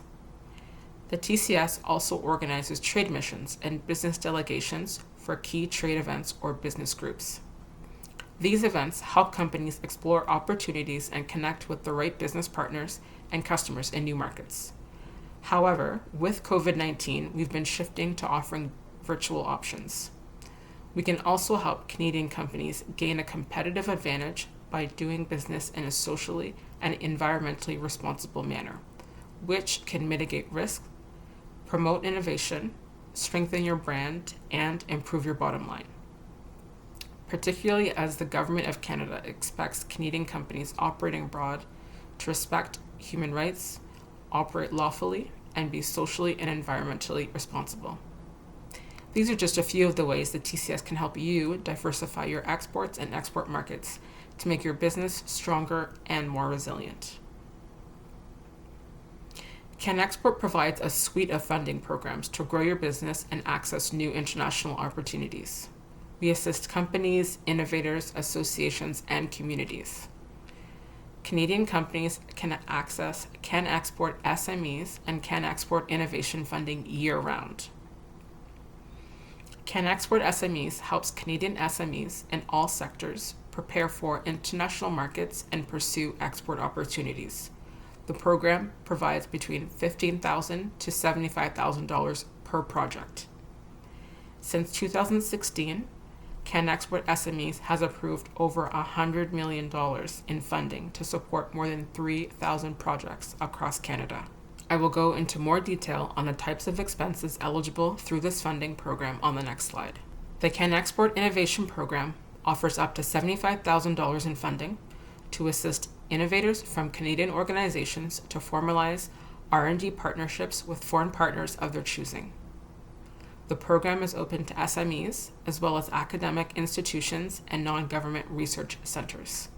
There is no minimum revenue requirement for CanExport Innovation, so many clients are startups.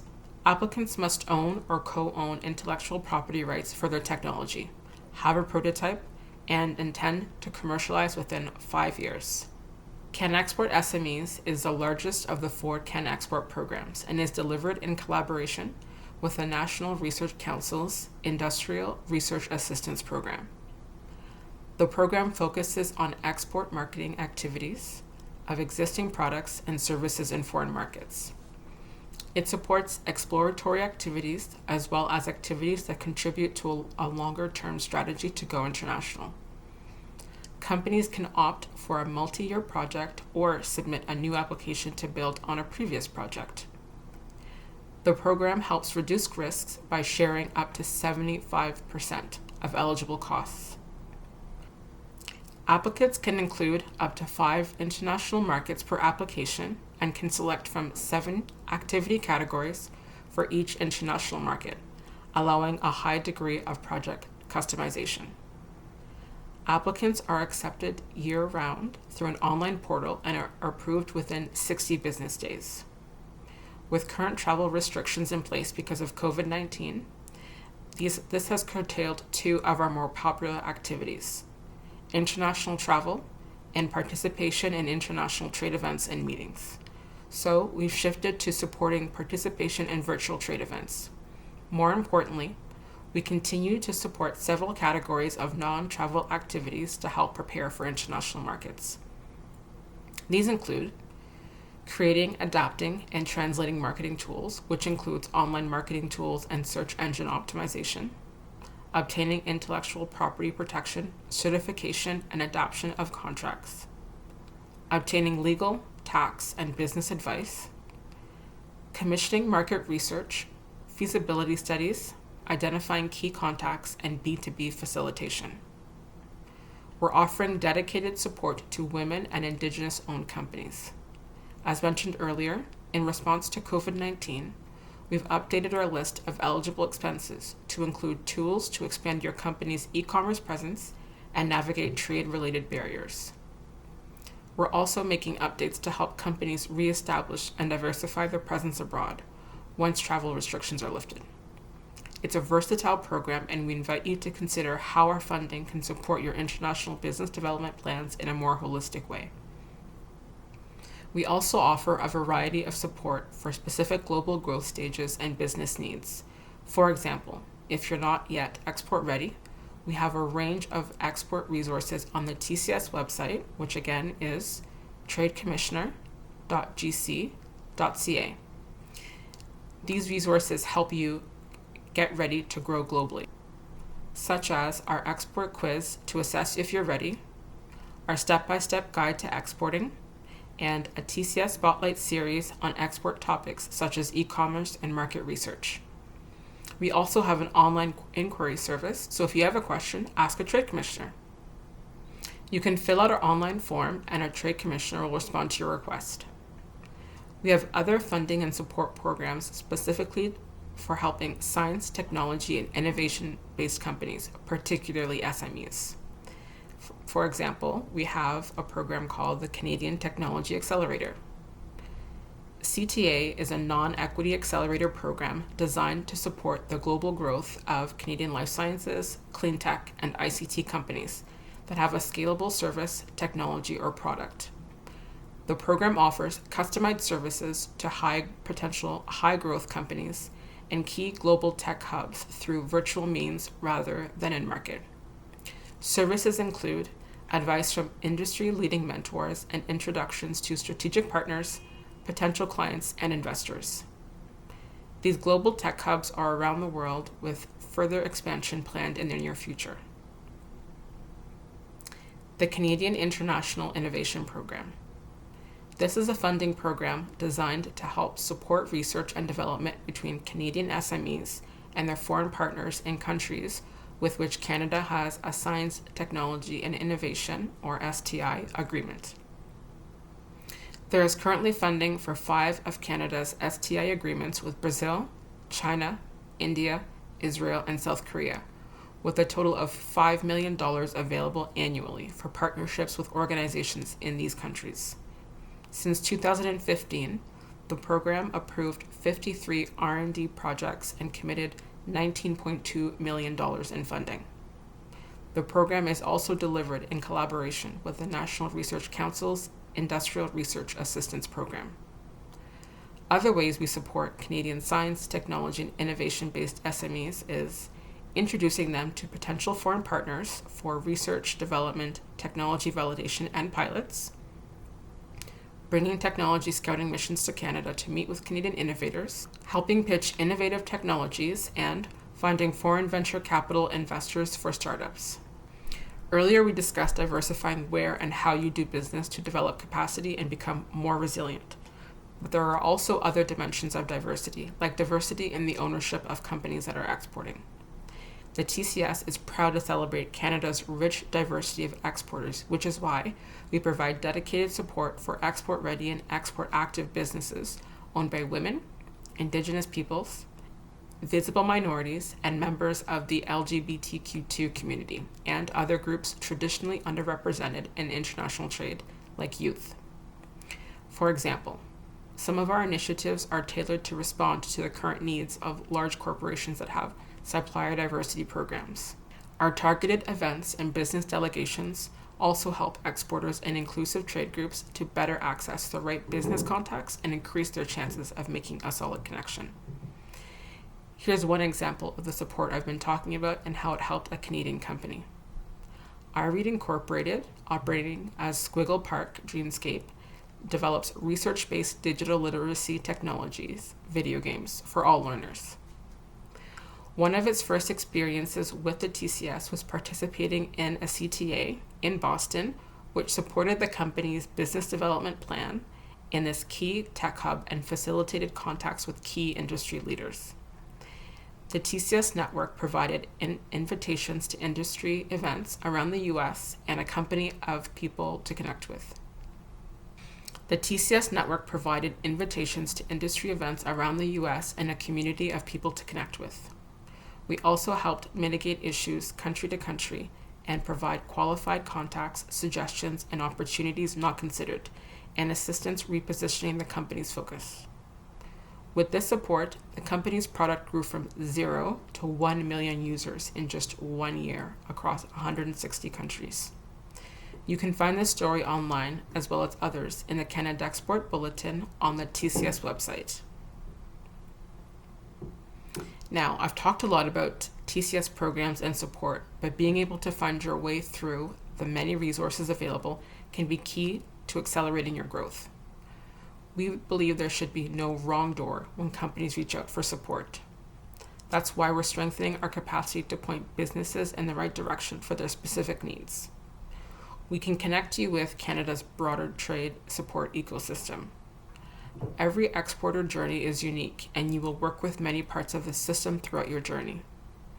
We collaborate closely with partners for our Team Canada approach to make sure we're offering support to Canadian businesses. Being able to find the right export support can be even more critical for keeping your business going through COVID-19. As you've likely already heard from Export Development Canada today, they are working to bring businesses financial relief and also help companies identify programs and services that will serve them best in facing challenges brought on by COVID-19. So as you plan and prepare for moving forward in your global journey, please keep in mind the TCS, what we offer that fits with your company needs, and how we can help you build resiliency, confidence, and capacity as you grow. So you can get in touch with us when the time and the need is right. If you would like to stay connected and learn more about upcoming TCS events or read about success stories, we have the Canada Export Bulletin on the TCS website, which again is tradecommissioner.gc.ca/Canada Export. Thank you for listening today, and please take advantage of the chance to have your questions answered by a trade commissioner from our regional office by visiting our TCS Growth Lounge, taking place right now in Livestream 2. A huge thank you to Cassandra for presenting that insightful workshop. I would now like to begin our first panel session by reminding everyone to connect online using our hashtags. Of course, the hashtags again are CXC 2020 or hashtag Global Entrepreneur. Let's get trending today in prairie communities. Canadian entrepreneurs have access to a vibrant and growing innovation, entrepreneurship, and global expansion ecosystem with support available from all levels of government, private, and nonprofit organizations. Please join me in welcoming the Enterprise Support Panel moderated by Paul Gaspar, Director of Small Business at UPS Canada. He will be joined today by Jill Saskin-Gales, International Growth Consultant at Google, Jeremy Bornstein, Senior Vice President of Payments and Loyalty at MasterCard, and Doug Milne, Senior Director, Policy, International Affairs and Research Office, Canadian Intellectual Property Office. Thank you, Catherine. I'm glad to be back with you online with our next part of our agenda, which is the Enterprise Support Panel. Today, I'm joined by three great growth partners with whom entrepreneurs can scale further and faster. And our goal is to provide you with opportunities to get insights so that you can scale further and faster with the advice that you'll hear today.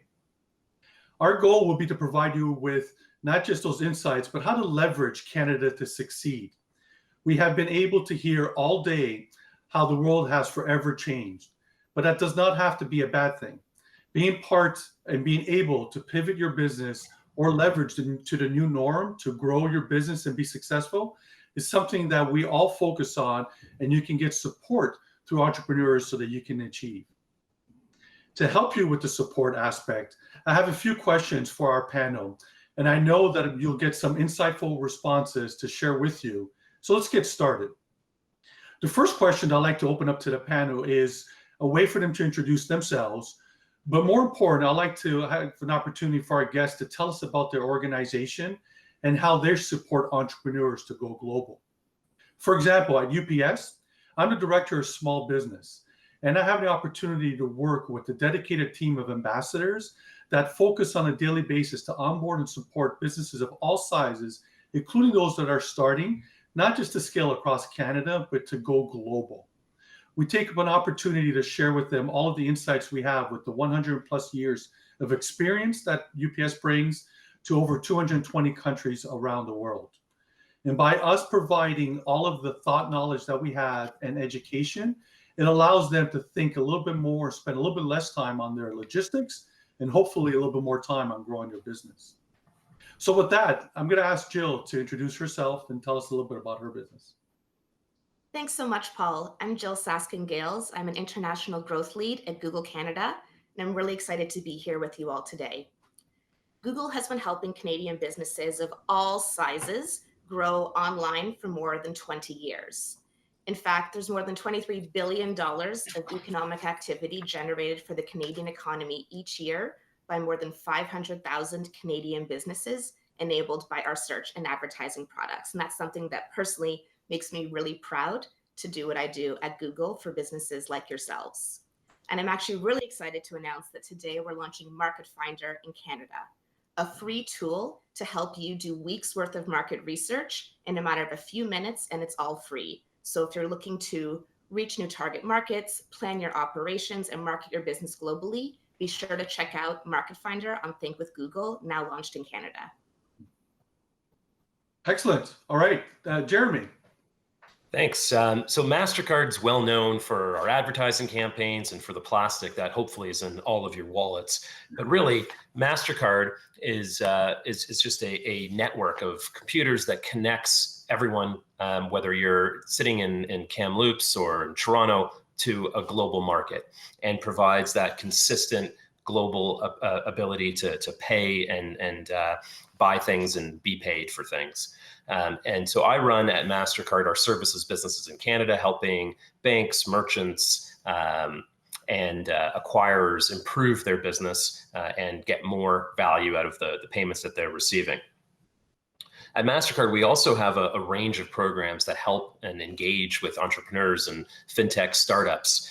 One of them, which is quite interesting, is a program called StartPath, which I'll talk a little bit about more later, which helps businesses scale as we introduce them to all of our customers, our banks, and our merchants around the world. That's great. And Doug.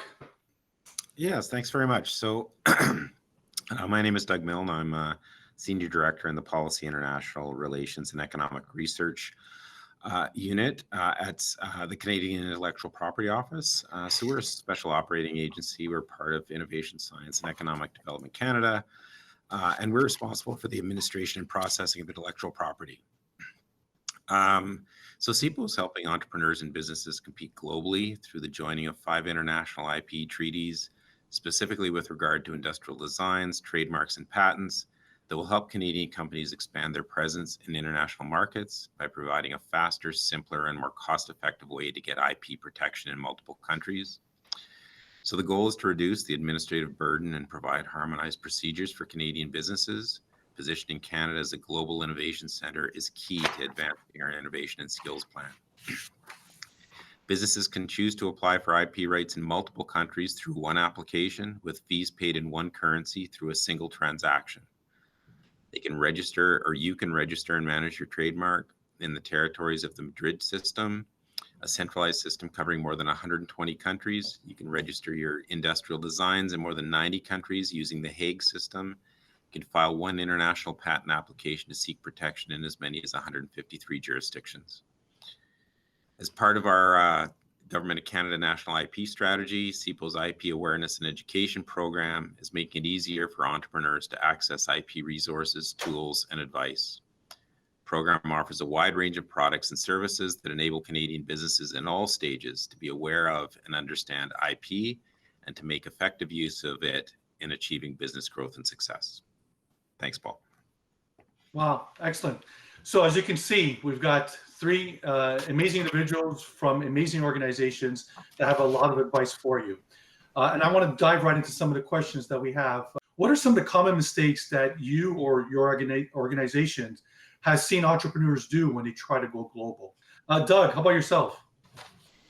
Yeah, so there's a few things that I think we've noticed. Entrepreneurs, I think, in a number of cases, fail to take stock of their IP assets. So there's a lack of awareness that they possess IP, so brands, logos, websites, promotional material. They also sometimes fail to understand the strategic value of their intellectual property. And sometimes they fail to take steps to strategically, protect their IP assets. So they plan for intellectual property too late and miss the window of opportunity to file in different countries. They don't plan, budget, finance for IP expenditures. They don't file for IP protection in relevant jurisdictions, including manufacturing countries. And they don't use multiple manufacturing companies to minimize the chances of getting their IP reverse engineered. They also lack, in some cases, awareness of competitors' IP rights and whether they're potentially infringing on someone else's rights. And finally, I'd say that there's sometimes a failure to secure the services of local IP professionals who can guide them through the nuances of the local business and IP enforcement landscapes. Wow, a lot. Jill, your thoughts?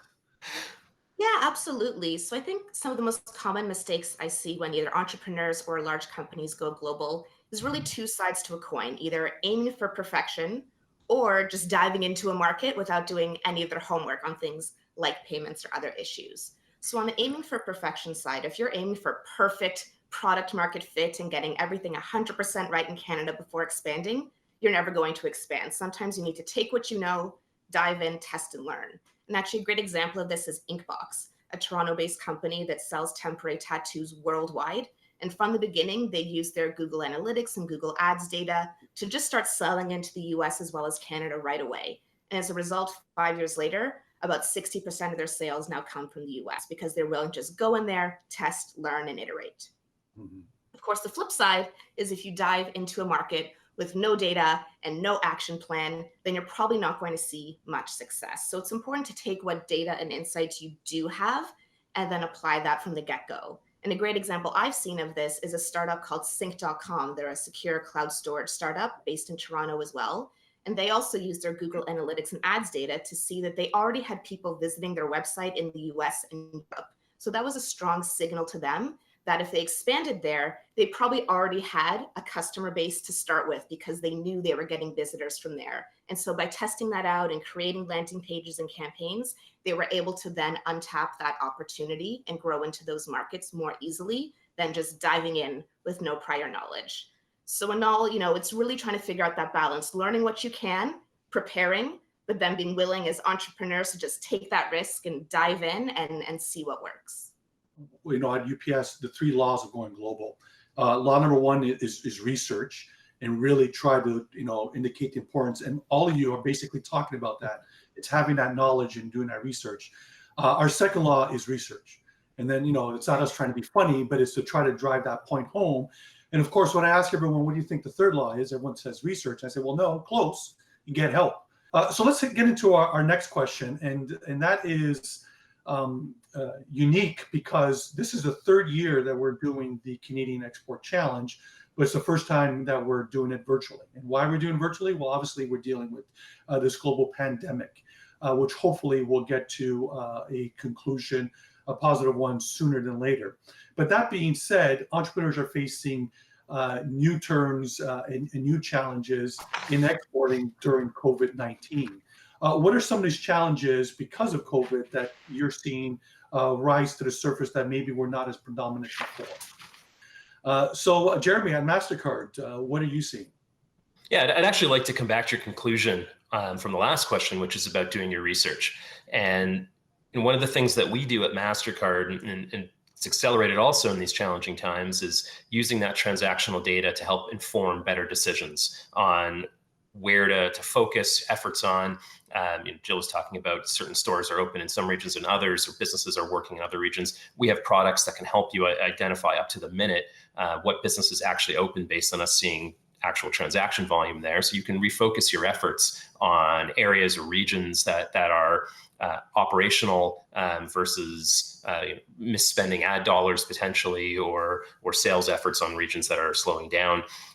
We also have products that can, if you're going to open up a physical store, help you figure out where in particular you should be. So what street corner is optimal for what your service you're bringing to market. And if you're going into a mall, then forget the street corner, what level of what mall, what area you want to be in, to help really fine tune the operation of your business going forward. Get all that information together to help figure out how to best go into market in these times. Perfect. Jill, how about yourself? Yeah, so I work mostly with companies in the tech and retail sectors. And I say at a macro level, it's not that COVID-19 has brought out brand new behaviors in all of us online. It's really just accelerated the shifts that we were already seeing in the marketplace. And so while that brings uncertainty, of course, for companies that are well positioned, it can also bring great opportunity. And actually, a great example of this, of an entrepreneur who was able to seize an opportunity brought on by COVID-19, is Peter Leywine. He owns a small stationery store in Toronto. I've been going there since I was a child. And when COVID forced all stores to close, Peter had his first ever day in more than 30 years with $0 in revenue. And I think any of us can relate. If you have your first $0 revenue day in more than 30 years, that's absolutely terrifying. But I think what's really impressive about Peter's story is, yes, he was terrified, but he also thought, I need to get through this. And so he built out his online store with Shopify. He launched Google Ads campaigns in the US and Canada. And overnight, he was able to start selling to his customers again and reaching new customers as well. Within the first 6 weeks of COVID, he was able to increase his sales 18 times over. So again, I think that's a great example showing that COVID-19 brings challenges, of course, but if you really look for them for your business, you can also find some great opportunities. Great. And I've got hundreds of examples of what you just said as well, too. So, and again, Doug alluded to the fact that from a shipping perspective, there's been challenges at all aspects of the supply chain, but not being online, or being online but not having a proper solution really came front and center for a business when COVID was obviously hitting, and we had to pivot. Great. So let's now move into the next question, which I think does sort of pivot off of what we just talked about, right? With the changes that we've seen, COVID has obviously changed a lot as to how businesses can operate and survive. That being said, that brings risk with it as well, too. So Jill, I'd like to start with you if we could. What are some of the key areas that you think entrepreneurs should be aware of to ensure that when they are scaling their business securely, when they're going global, especially during these times? Sure. I mean, entrepreneurship is something inherently risky. That's why I'm in awe of the people who are tuning in today. I work for a large company. I don't have the risk appetite to do what you do. But when you are taking on that risk and trying to scale your own business, the way to do that securely is, of course, to mitigate those risks that can be mitigated, which isn't all of them, but it's some of them. And I think a Canadian company that's done this really well is Deciem, which you may also know as the Abnormal Beauty Company. They sell beauty products in more than 15 countries around the world. And the way they were able to scale securely and mitigate risk was by taking advantage of existing technology and working with great partners. So for example, when Deciem first scaled internationally, they built their own e-commerce platform, but as they expanded and expanded and expanded, it got to the point where this was actually holding them back. So right now, they took the leap to leave their legacy systems behind, re-platform, and that allows them to mitigate a lot of the risks they were facing and scale more efficiently. Another thing they were able to do, and that many companies should do, I think, is work with great partners who can help. So when Deciem expanded into the US, they did that through Sephora, through Boots in the UK, through Tmall in China.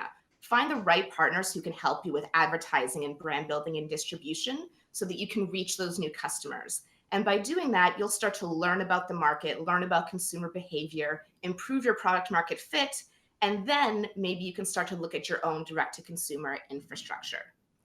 Great insights. Absolutely. Jeremy, MasterCard, I know that security is definitely one of your pillars. So I'm assuming you've got quite a few insights or tips you want to share with the audience. When you do go global, or even when you establish yourself, something about going global, you need to think about cybersecurity. We've made a number of investments in this space, a company we recently acquired called Risk Recon, which we're offering for free to all Canadian companies through Digital Main Street's partnership with Google and a number of other companies.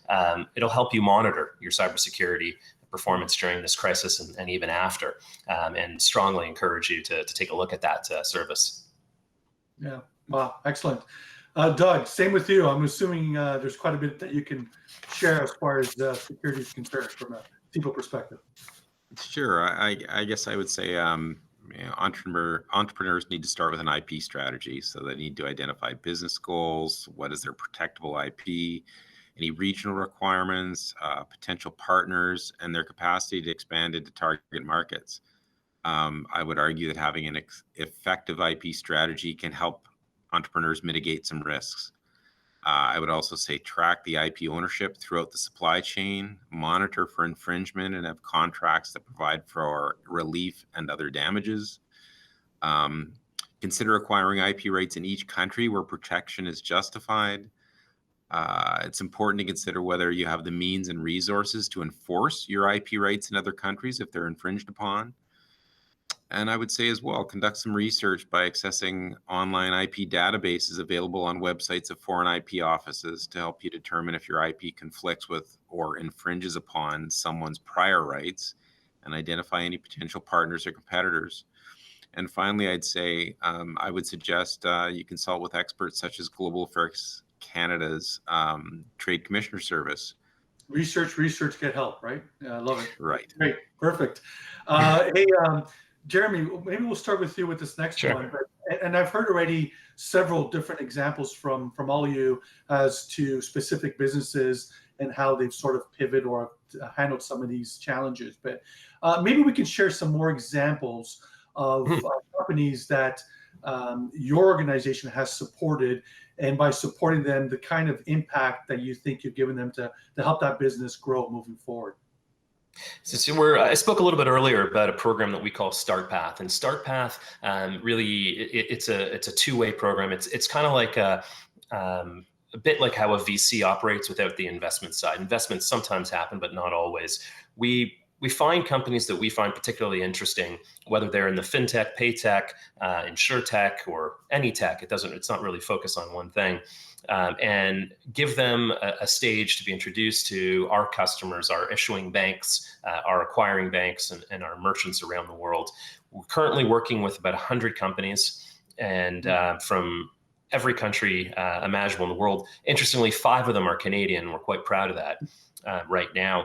One of them in particular, I'll talk about a company called MobiWave out of Montreal. We started working with MobiWave just about 2 years ago when they were very much in their infancy. MobiWave is a company that brings turns your phone into a payment device. We helped MobiWave get introduced to device manufacturers, signed a deal with a very large one, the largest device manufacturer in the world, actually, which ultimately led to their acquisition by Apple a couple of weeks ago.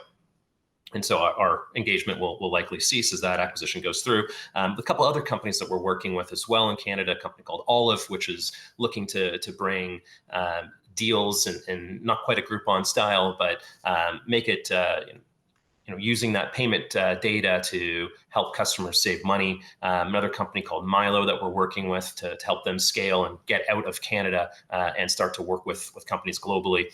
And another company that we worked with for quite some time out of Toronto called Sensible, which is taking receipts and bringing them into your banking app. They were very focused and having great success in Canada, the US, and by being part of our program, we introduced them to players all throughout Europe and really helped them scale their business quite quickly. So it's been quite an effective program, quite selective in who comes into it. But once you're in it, we're going to really help your business supercharge. Wow, a lot happening there, which not surprising at all. Doug, any examples that you can share? Sure, I can give you a couple.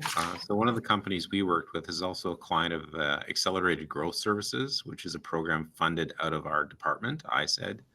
The company is based in Toronto and is in the high-tech space.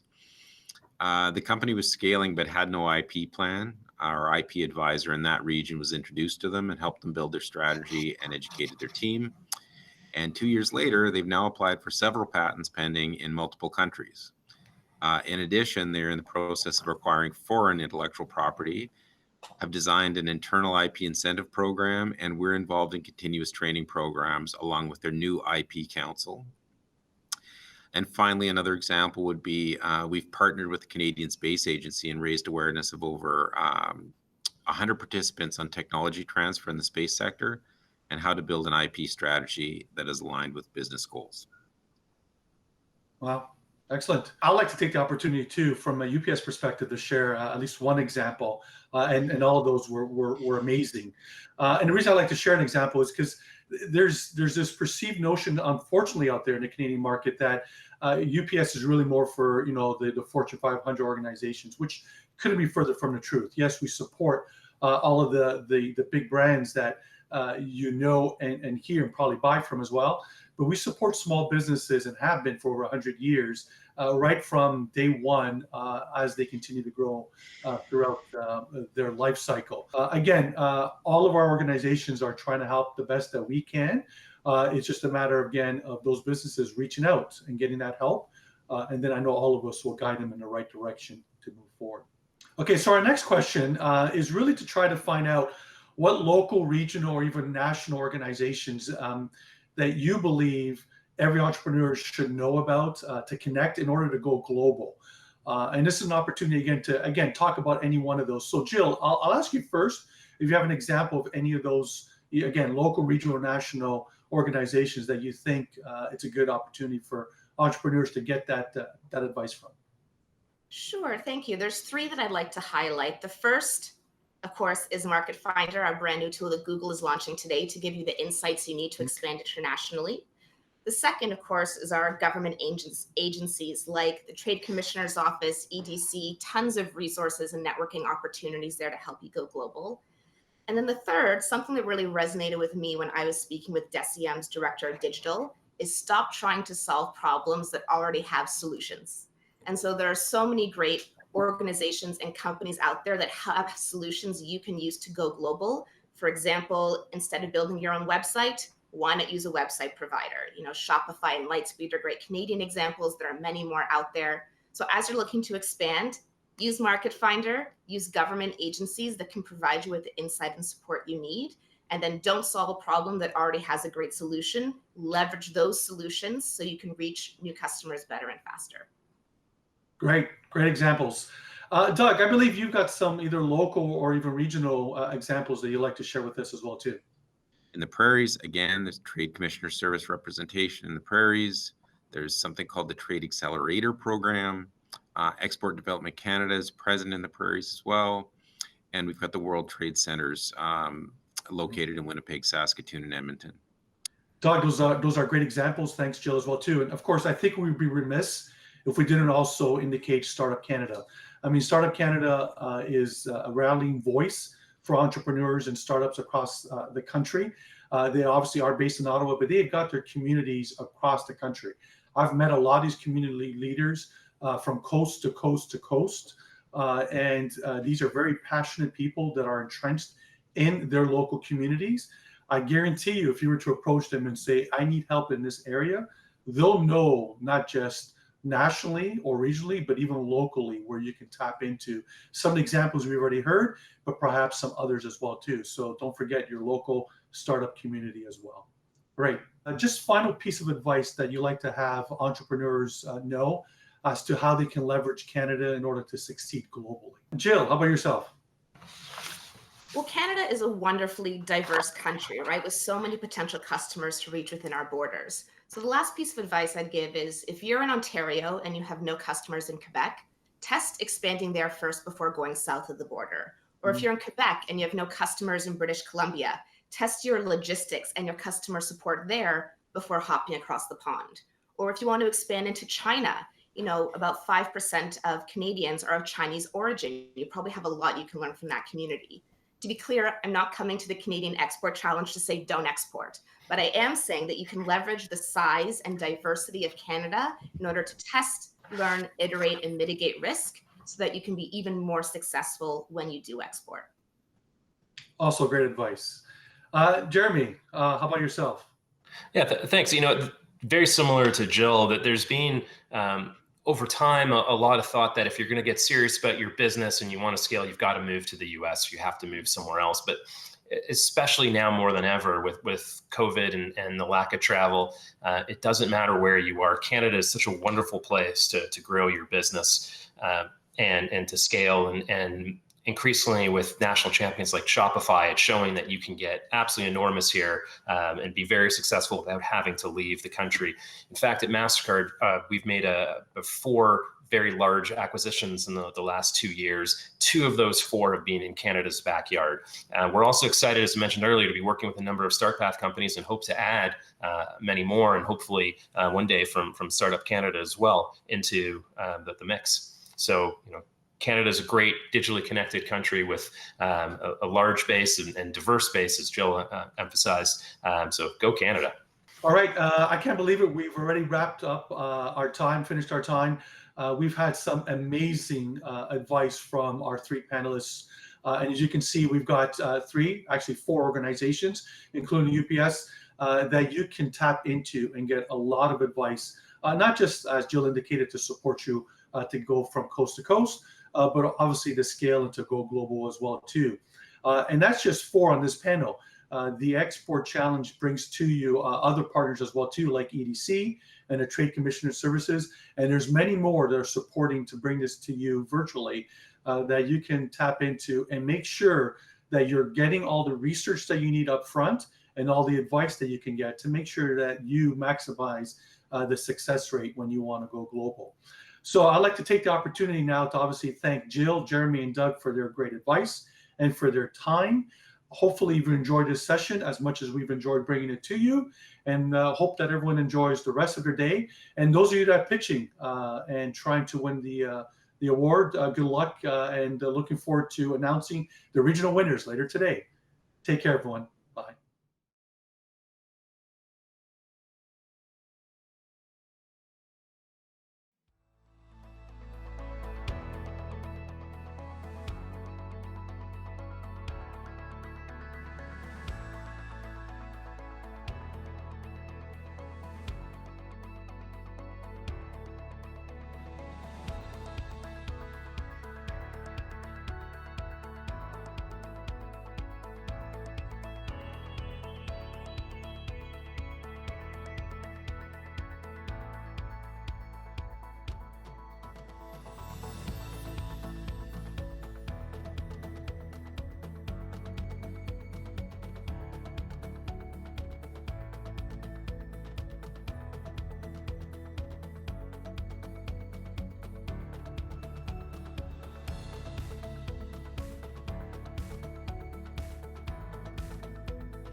thank you to the panelists for all of their insights on supporting Canadian entrepreneurs and going global. And now it's the time we've all been waiting for.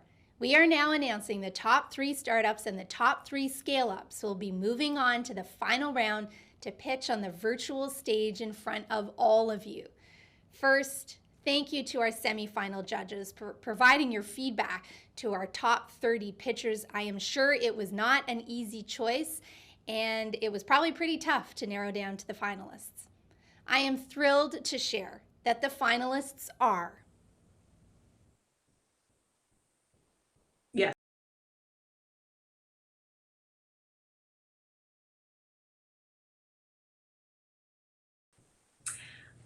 Hi there.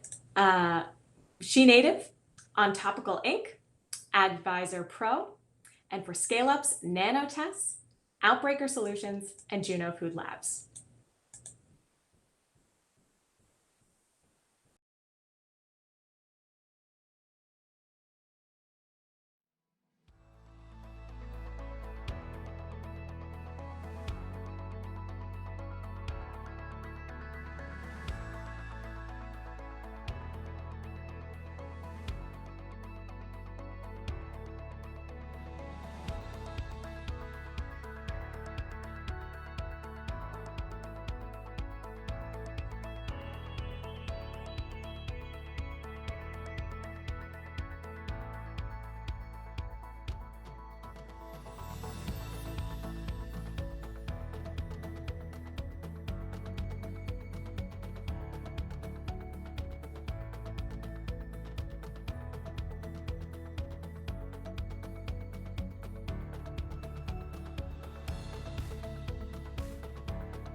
In a few moments, we will hear 3 startups and 3 scale-ups pitch for their chance to win the title of 2020 Prairies Regional Canadian Export Challenge winner. After all of the pitches are complete, our final judging panel will deliberate and choose 1 startup and 1 scale-up as the final winners. The winner of the startup category will receive $2,500 cash, and the winner of the scale-up category will receive $5,000. In addition, they will compete again for a chance to win up to $25,000 in cash and up to $100,000 in support at the CXC Grand Finale in October. Now, let's hear the final pitches.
Good afternoon. Welcome everyone to the Startup Pitch Competition. I'm really pleased to introduce the Canadian Export Challenge Prairie Region finalists who are going to be pitching live on our digital main stage. First up, we have our startups. Pitching today, our first startup pitcher is going to be She Native. Our second pitcher, On Topical Inc. And our third pitcher, Advisor Pro. Welcome to the virtual stage pitchers. So we are also really delighted to announce our judges who are going to be adjudicating our fantastic pitchers today. We have a panel of esteemed judges who are adjudicating the top 3 startups and top 3 scale-ups, and who are going to pick one winner in each category. Our judges today, and you can give a little wave to say hello, are Paul Gaspar from UPS, Leah Dedhar from TCS, the Trade Commissioner Service, Shauna Miller from MasterCard, and Stephen Woods from Google. Welcome to our judges. Thank you everyone for joining us. Let's show some love to our pitchers and to our judges using the chat function on the digital main stage. And we're gonna get ready to get started with our first pitch. So today's pitchers are going to have 90 seconds, which is not a lot of time, to pitch to our judges, and then they'll have the opportunity to ask a few clarifying questions, which will help them decide who really has what it takes to go global. So without further ado, I know everybody's waiting for this moment.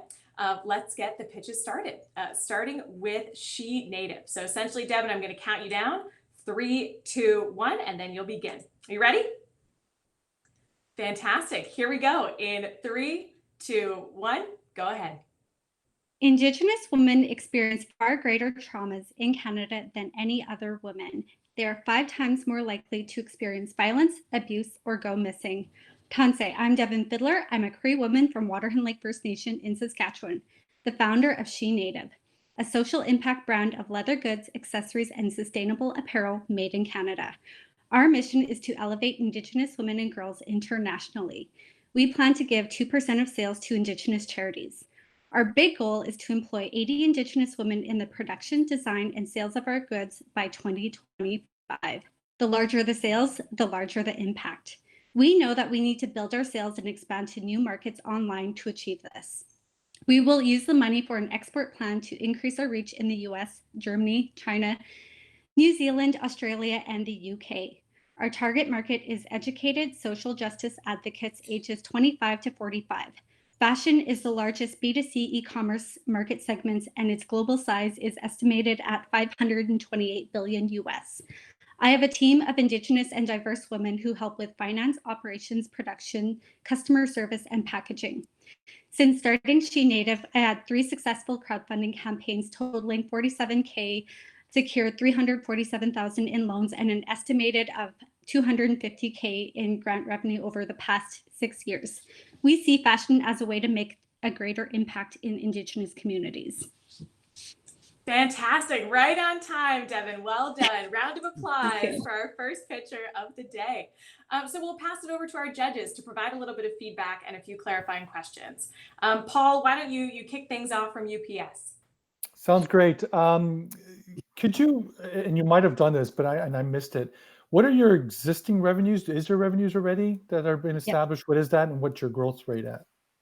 So we've been around for 6 years. We've been kind of flip-flopping back and forth within the 100,000 range, between 98 to 160,000 over the past 6 years. So this past year, we kind of seen like a dip and we went down a bit, but we see that coming back up. Okay. Fantastic. Stephen, any thoughts for Devin? Yeah, so I'm curious, as you look to expanding, what you are imagining you will do to, globalize this business from, what is an emerging one locally. Sorry, I'm not sure if I understood. How will you reach your global market? How? So we plan to do this fully online. We want to be able to reach, so essentially all through sales and marketing. And so finding a international shipping partner that we can work with, and invest a lot more in digital marketing and reaching influencers in other countries. We might have a good shipping partner here for you, Devin. Yeah. I think you might be in the right place. Shauna, any feedback for Devin? Yeah, first of all, nicely done and a really beautiful idea, by the way. I just wanted you to give me a little bit more information around the causal side of this and the portion of the funds that will go into supporting Indigenous women and how that will work when you scale it globally. Yeah, so when I first started, I thought we would wait for profits, but after kind of taking a bit more social impact courses, and we wanted to create a social impact business model.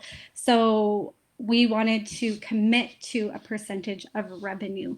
And we think 2% of revenue is the perfect balance because it's not too much and we're not taking too much out of our profits. So we're going to be giving 1% to the community, Indigenous communities, and then 1% to the environment. So as our commitment to Mother Earth. Thank you. Fantastic. And thank you, Devin, for kicking us off. We're going to head over into the second pitch, which is Derek from On Topical Ink. So I'm going to count you down. And in 3, 2, 1. Actually, we're going to hold on one quick moment. As we do, we're keeping you on your toes. We lost Devin for a moment, so we're just going to get her right back in. Fantastic. Devin, so you can stay on the screen and watch the rest of the startup pitches.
All right, welcome back, everyone. Apologies for the quick technical difficulties. If you thought this wasn't live, well, clearly you now know that we are live in front of our virtual audience. Sometimes there's a couple of tech challenges, but we're good to go with our second pitcher.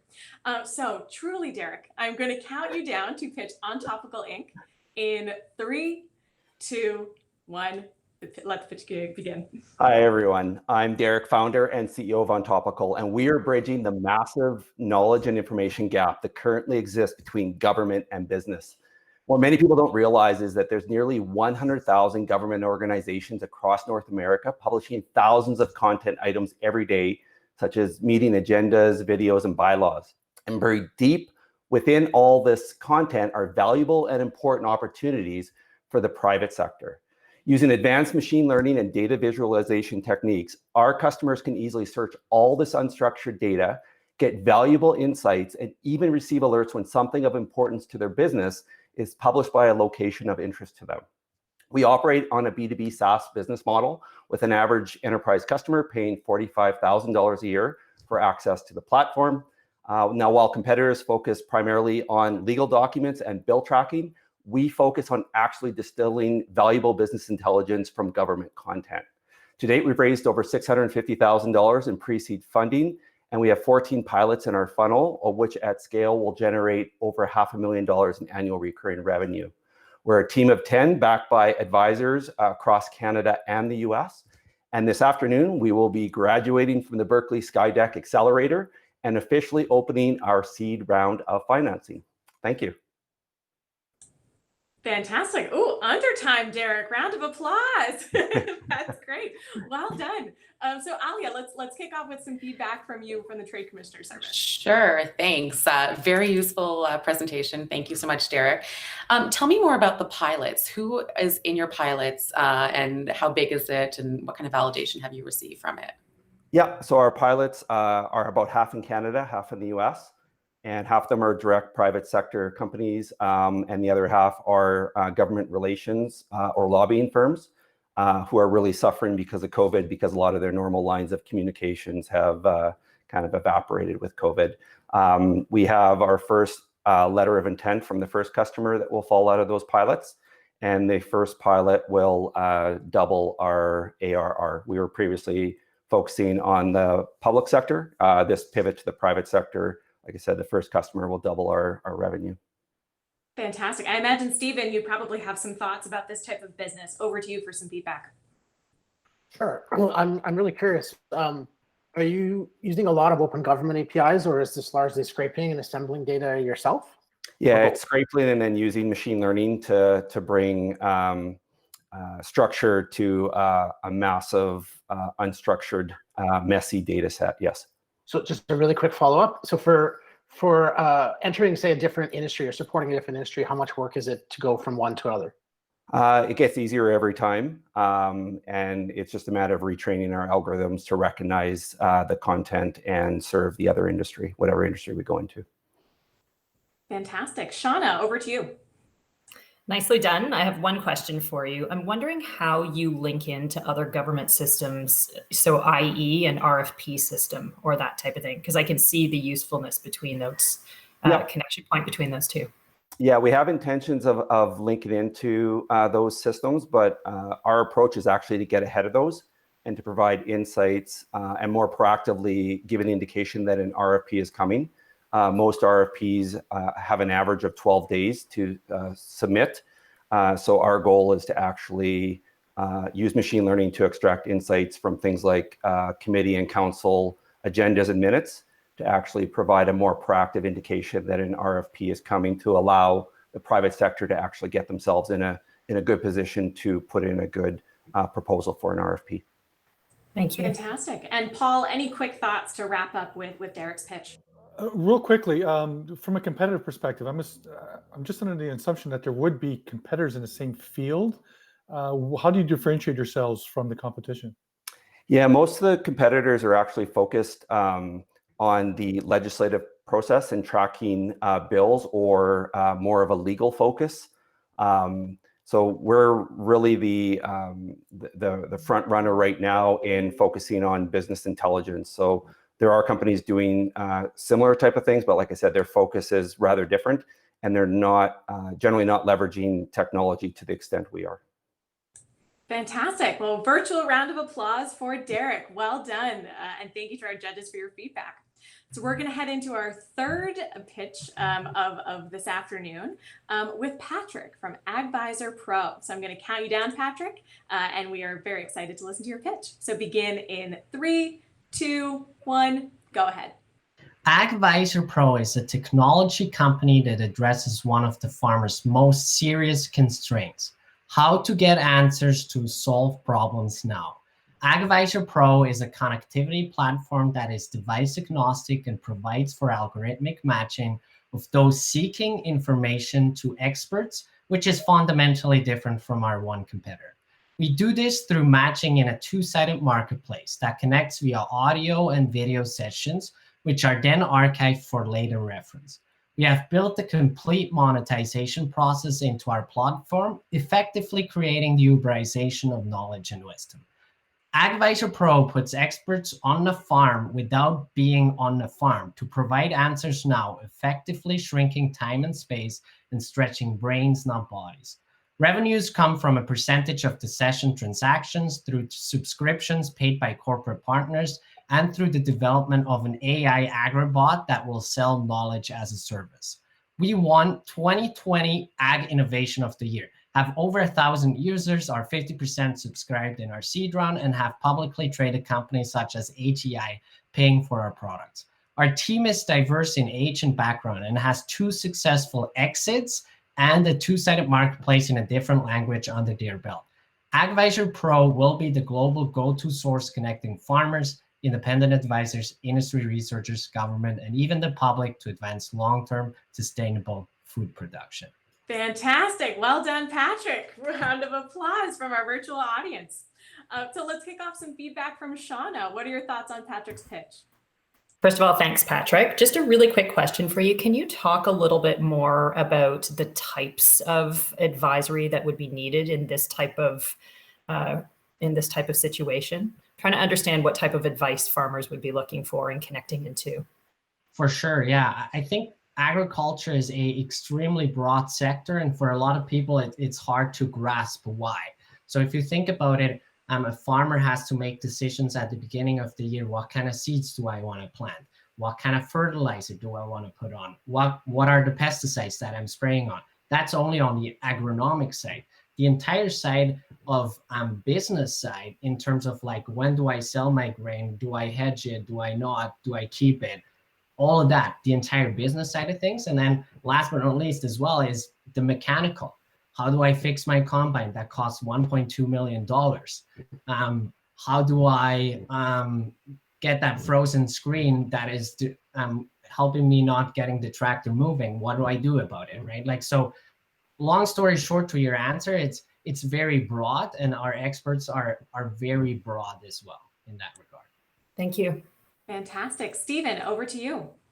I'm sort of curious. This is really interesting. Thank you for your presentation. I'm really curious. Are the ag advisors and the farmers the same? Like, are farmers answering questions? Love the question.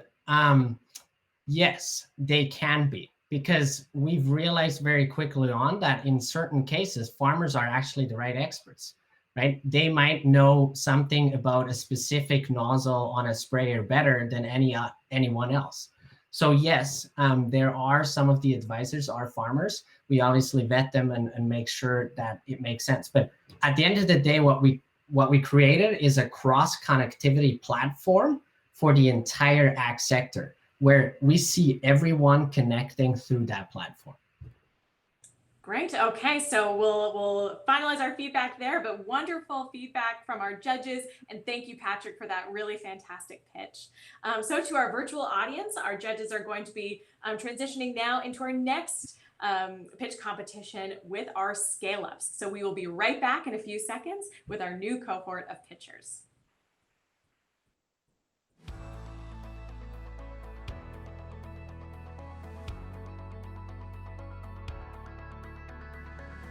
Great.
Welcome back. We are so excited to now hear from our scale-up pitchers. Pitching today, we have Nanotest, Outbreaker Solutions, and Juno Food Labs. So first up, scale-up pitcher number 1 is Megan of Nanotest. And I'm going to count you down in 3, 2, 1, and you'll be able to begin your pitch. Are you ready, Megan, to kick us off in the scale-up category? Fantastic. So let's begin in 3, 2, 1, go ahead. I'm Megan, a co-founder of Nanotest, a Canadian startup commercializing nanotechnology solutions in the health and decontamination sectors. The first problem we are tackling is healing diabetic foot ulcers. These ulcers are considered one of the most difficult wounds to treat, with 1/3 never healing and 20% requiring a lower limb amputation. This problem is so big that globally, someone will lose a limb every 20 seconds. And in the US alone, annual spending on these ulcers is higher than breast cancer at $17 billion per year. Our solution, NanoSolve, is a wound dressing classified by Health Canada as a medical device. It contains our proprietary nanocatalyst and is ideal for treating chronic wounds because it accelerates wound healing and it selectively neutralizes pathogens without harming your healthy cells. It has been proven to eliminate bacteria, viruses, and fungi while avoiding pathogen resistance. We have received clinical validation through 2 peer-reviewed studies and a 62-patient clinical study. For all patients, NanoSolve achieved 100% wound closure, avoiding all prescribed amputations with no reported side effects. Our product is unique because it is the only affordable treatment proven to save limbs prescribed for amputation, and patient feedback love how easy it is to use at home. Our passionate team and experienced advisors are here to save lives because in this short pitch, statistically 4 people have lost a limb and 3 of them will pass away within the next 5 years. Wow, fantastic. Thank you, Megan, right under the buzzer. Well done. And congratulations, round of applause for kicking off our first pitch. So now we're going to head over to the judges for some feedback. Aaliyah, why don't we pass it over to you for some initial thoughts? Great. Thanks, Megan. Thanks for the pitch. Can you just tell us about what your client acquisition strategy is? How are you getting your market or your product out to the market? Yeah, so we're doing it in a number of ways. So we have both a B2B and a B2C strategy. So because we're a medical device, we actually don't require a prescription. So we're able to leverage e-commerce platforms to reach communities that don't have a clinic that carries our product. The B2B strategy is primarily focusing on the specialty clinics that treat the very severe diabetic foot ulcers. We have one of the leading ones here in Calgary, actually, the Zivit Limb Preservation Center. And then there's another one in the US, which one of the founder of it is actually an advisor of our company. Fantastic. Paul, over to you. Yeah, so ability to go global, what kind of markets are you looking at to scale? I mean, obviously this is a global issue, but what's sort of your plan? Yeah, so the plan is to start with the US and Canada, and we're actually going through clinical trial and development in order to move into both countries around the exact same time. And the reason for going to the US right away is because a lot of the developing countries who don't have the regulatory systems in place will take FDA approval as their approval for sale in those markets. So we'll be able to, the FDA is really your golden ship for regulatory. So we'll go through each regulatory body. After that is a bit of we've already proven it. Fantastic. And some final feedback from Shauna before we move on to our next pitch. You actually just answered my question. I was going to ask you how you get around regulatory in other markets, and you answered with FDA. So thank you. Good job. Fantastic. Stephen, would you like to squeeze in another question? Just a quick question on your view of your intellectual property and how that might play out internationally. Yeah, so we have a global PCT, which is, we actually have 3 nanomolecules, so wounds, decontamination, and a cancer one. And all 3 have been in a global PCT, 3 global PCTs, and they're currently being filed in each country. So the US is up first, actually, so we'll go through that one first. Fantastic. Wonderful. Thank you so much, Megan, and thank you to our judges for that great feedback. Round of applause. Fantastic. Next up, scale-up pitcher number 2 is Matt from Outbreaker Solutions. So I'm going to count you down in 3, 2, 1, and then you'll be ready to begin. So 3, 2, 1, go ahead. My name is Matt Hodgson. I'm co-founder of Outbreaker Solutions, and our company is researching and developing the world's fastest acting antimicrobial surface, antimicrobial CSC. After all, most infections are spread by our hands coming in contact with a contaminated surface, then entering our body through touching our face. We want to eliminate the spread of these pathogens on commonly touched surfaces. Therefore, our solution is patented antimicrobial compressed sodium chloride. We take regular salt, transform the properties, and then apply them to commonly touched surfaces like door handles, push plates, and other similar fixtures. What sets our product apart really comes down to four main factors. First is speed. We're orders of magnitude faster than other antimicrobial surfaces like copper. Secondly, salt has been proven safe at every level. Third, because of that nature, it's just salt. It's a widely available and accessible raw material.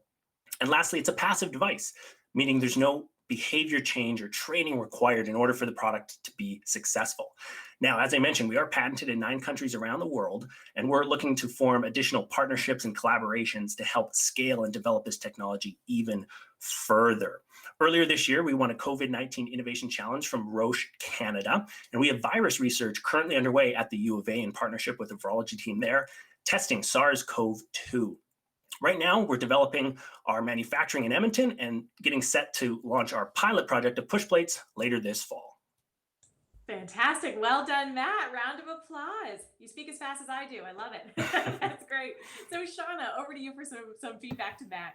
Great job. Very tight presentation. Thank you. I have a question for you around who you're selling to.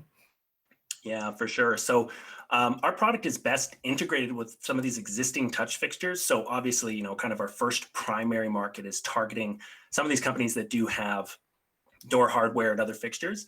But in terms of selling directly business to business, we want to target more institutional level and potentially distributors who are in like the facility maintenance and sanitation, janitorial side of things. Thank you. Fantastic. Aaliyah, over to you. Thank you. A very timely product given the global context right now.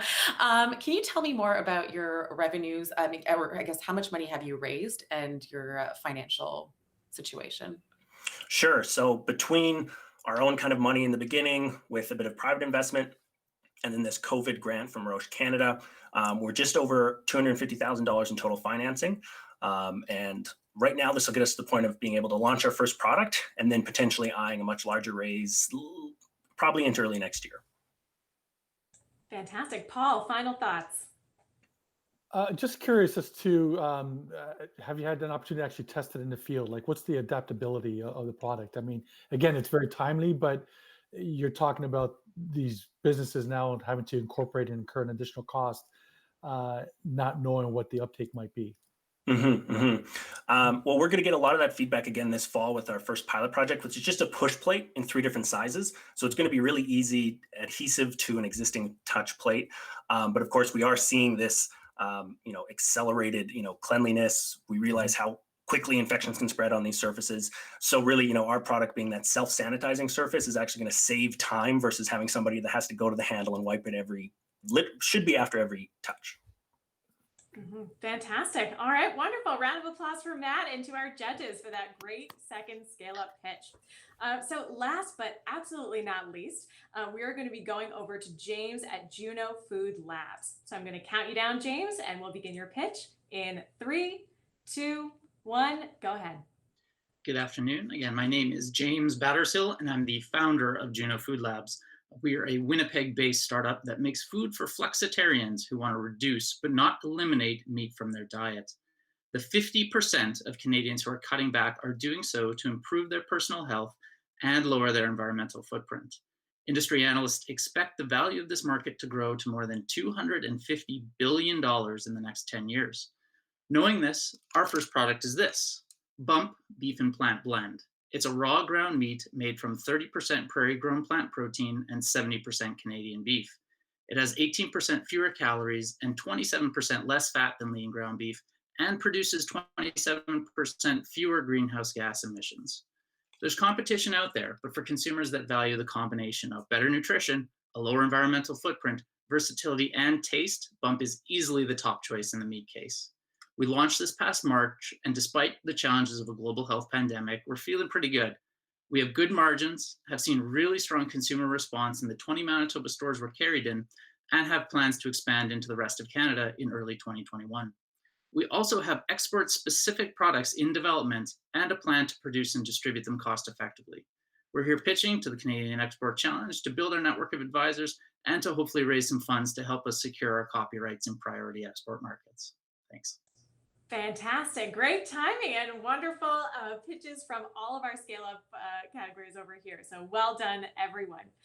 Let's kick it off with Stephen. Any thoughts to share with James? Sure. Could you tell us a little bit about your channel strategy? Absolutely. So we have launched in retail stores principally because that is what we feel is the most conventional way for our consumers to have access to us. We also do some online sales as well. That was a pivot that we introduced as a part of a COVID-19 response, as consumers were less frequenting conventional grocery stores. We're right now pushing aggressively into food service. We know that from comparable startups in this space, and even distribution of retail and food service customers is really the ideal mix.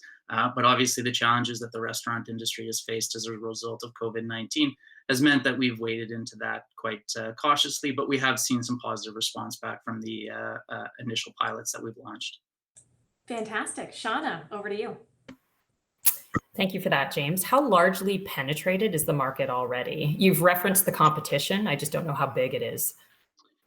Yeah, so we view pretty much every product that's in the meat case today as a type of competition for us, whether that's conventional ground beef, fully plant-based options, or some additional blended products that are out there in the raw ground and the secondary process market. We feel that the penetration in this particular blended space is really just beginning.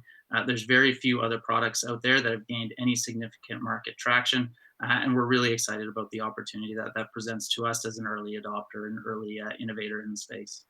Thank you. Great. Paul, any final thoughts to wrap up the pitch competition? Just target markets. So we had originally developed and focused in on that progressive millennial consumer that's both concerned about their health. They're the demographic right now that's starting families and obviously making purchasing decisions, especially around food. Thinking about their family's health as well is going to be key and critical. And we've actually been very pleasantly surprised. The boomer market has been very significant for us. There's an enormous number of baby boomers that are being asked by doctors and daughters, we say, to cut back on the amount of red meat that's in their diets, and Bump as a product gives them that opportunity to still cook and enjoy the meals that they've always made, but cut back on that red meat. Fantastic. Well, I think it's lunchtime for all of us. So great wrap up to end with that pitch there. So congratulations again to all of our top 6 startups and scale-ups who have pitched live on our virtual stage. Congratulations for making it this far. Now our judges are could go into our virtual backstage to discuss the pitches and agree on 1 startup winner and 1 scale-up winner for the Prairie region. We heard some amazing pitches today, so this is definitely going to be a challenging task. We're going to be back shortly with the results, but I'll send it back over to Catherine to continue with our fantastic programming on the main stage. Over to you, Catherine. Okay, now we know you all want to know the results, but you're going to have to wait. The judges' scores will be tallied and the winner of the 3rd annual Canadian Export Challenge pitch competition will be announced after our last panel. Today, entrepreneurs are building global businesses from the onset, leveraging the global marketplace for foreign investment, access to talent, new market expansion, and also leveraging collaborative partnerships to innovate and grow. Our second panel is composed of leading entrepreneurs who bring unique global perspectives and who want to help you scale your business by sharing their own experience. So I hope you'll please join me in welcoming our moderator, Melanie Carter, who's the Knowledge Partnership Lead at Export Development Canada. She is the Knowledge Business Team Partnership Lead, where she helps develop and deliver an expanded solution suite that goes beyond financial products. Morgan Reynolds is the president of Oakloo. He created the Turnkey Hospital in response to the COVID-19 pandemic. Turnkey Hospital is a fully equipped, ready-to-move-in hospital that can be deployed anywhere in about 90 days, setting a new standard in providing excellent, accessible healthcare. Shona Riley is a trade specialist with Calgary Economic Development. She's a vibrant Calgary enthusiast and a business professional building a community of companies interested in growing their businesses globally. Shona's diverse experience has helped her develop a network of tourism, sales, marketing, and economic development contacts throughout the community. Teresa Corazon is an award-winning entrepreneur, global leader, speaker, and producer of the Miracle Morning movie. Her annual Social Light Conference has over 1,000 startups and entrepreneurs in attendance per city event and is focused on business as a force of good and the triple bottom line of people, planet, prosperity. Social Light has impacted thousands and has been featured in Forbes and called a mecca for emerging entrepreneurs. Past contributors include Sir Richard Branson, Seth Godin, Robin Sharma, Tanya Sermon, and more. And Connie Stacy is the founder and president of Growing Greener Innovations, Inc., GGI, a clean energy solutions company based in Edmonton and working on energy contracts and pilot projects around the world. GGI focuses on engineering and manufacturing clean energy solutions that blend seamlessly into everyday life for individual, commercial, and industrial customers. It's a great panel, and now we'll turn it over to you, Melanie. That's great. Thank you so much, Catherine, for the introduction. I'm very pleased to be sitting here with our panelists and very much looking forward to the discussion. So we'll kick it right off. And Connie, if you don't mind, I'll start with you. And I'll ask you to tell us a little bit about your business and also tell us about your connection to the global community. So we're a manufacturer of battery energy storage systems. So we manufacture batteries. And in particular, what we have is a patented technology that effectively allows people to create power systems of virtually any size without an electrician or a technician. So only when we get to the largest size where we're integrated with other types of systems do we actually bring in technical people. We're very fortunate, especially here in the Prairies, to be very, very energy rich. So when we actually build our product, most of our demand actually comes from emerging markets. Interesting. So how many markets are you into right now? I'd say currently we are about 12 different markets, but that's expanding all the time. We recently just had, I guess you would say South Sudan just came on the list because we have a project with the UNDP that saw some of our product go down there to help with the UN project. So we're really excited about that one. That's great. Thank you very much for sharing. So Morgan, tell us a little bit about your business and also about your connection to the global community. Sure.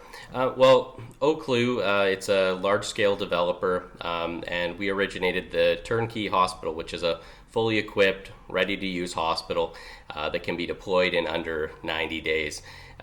This was very well received globally, and we have upcoming projects in Bolivia and in Africa, and we're talking with people all over the world, so Latin America, Africa, Europe, Asia Pacific.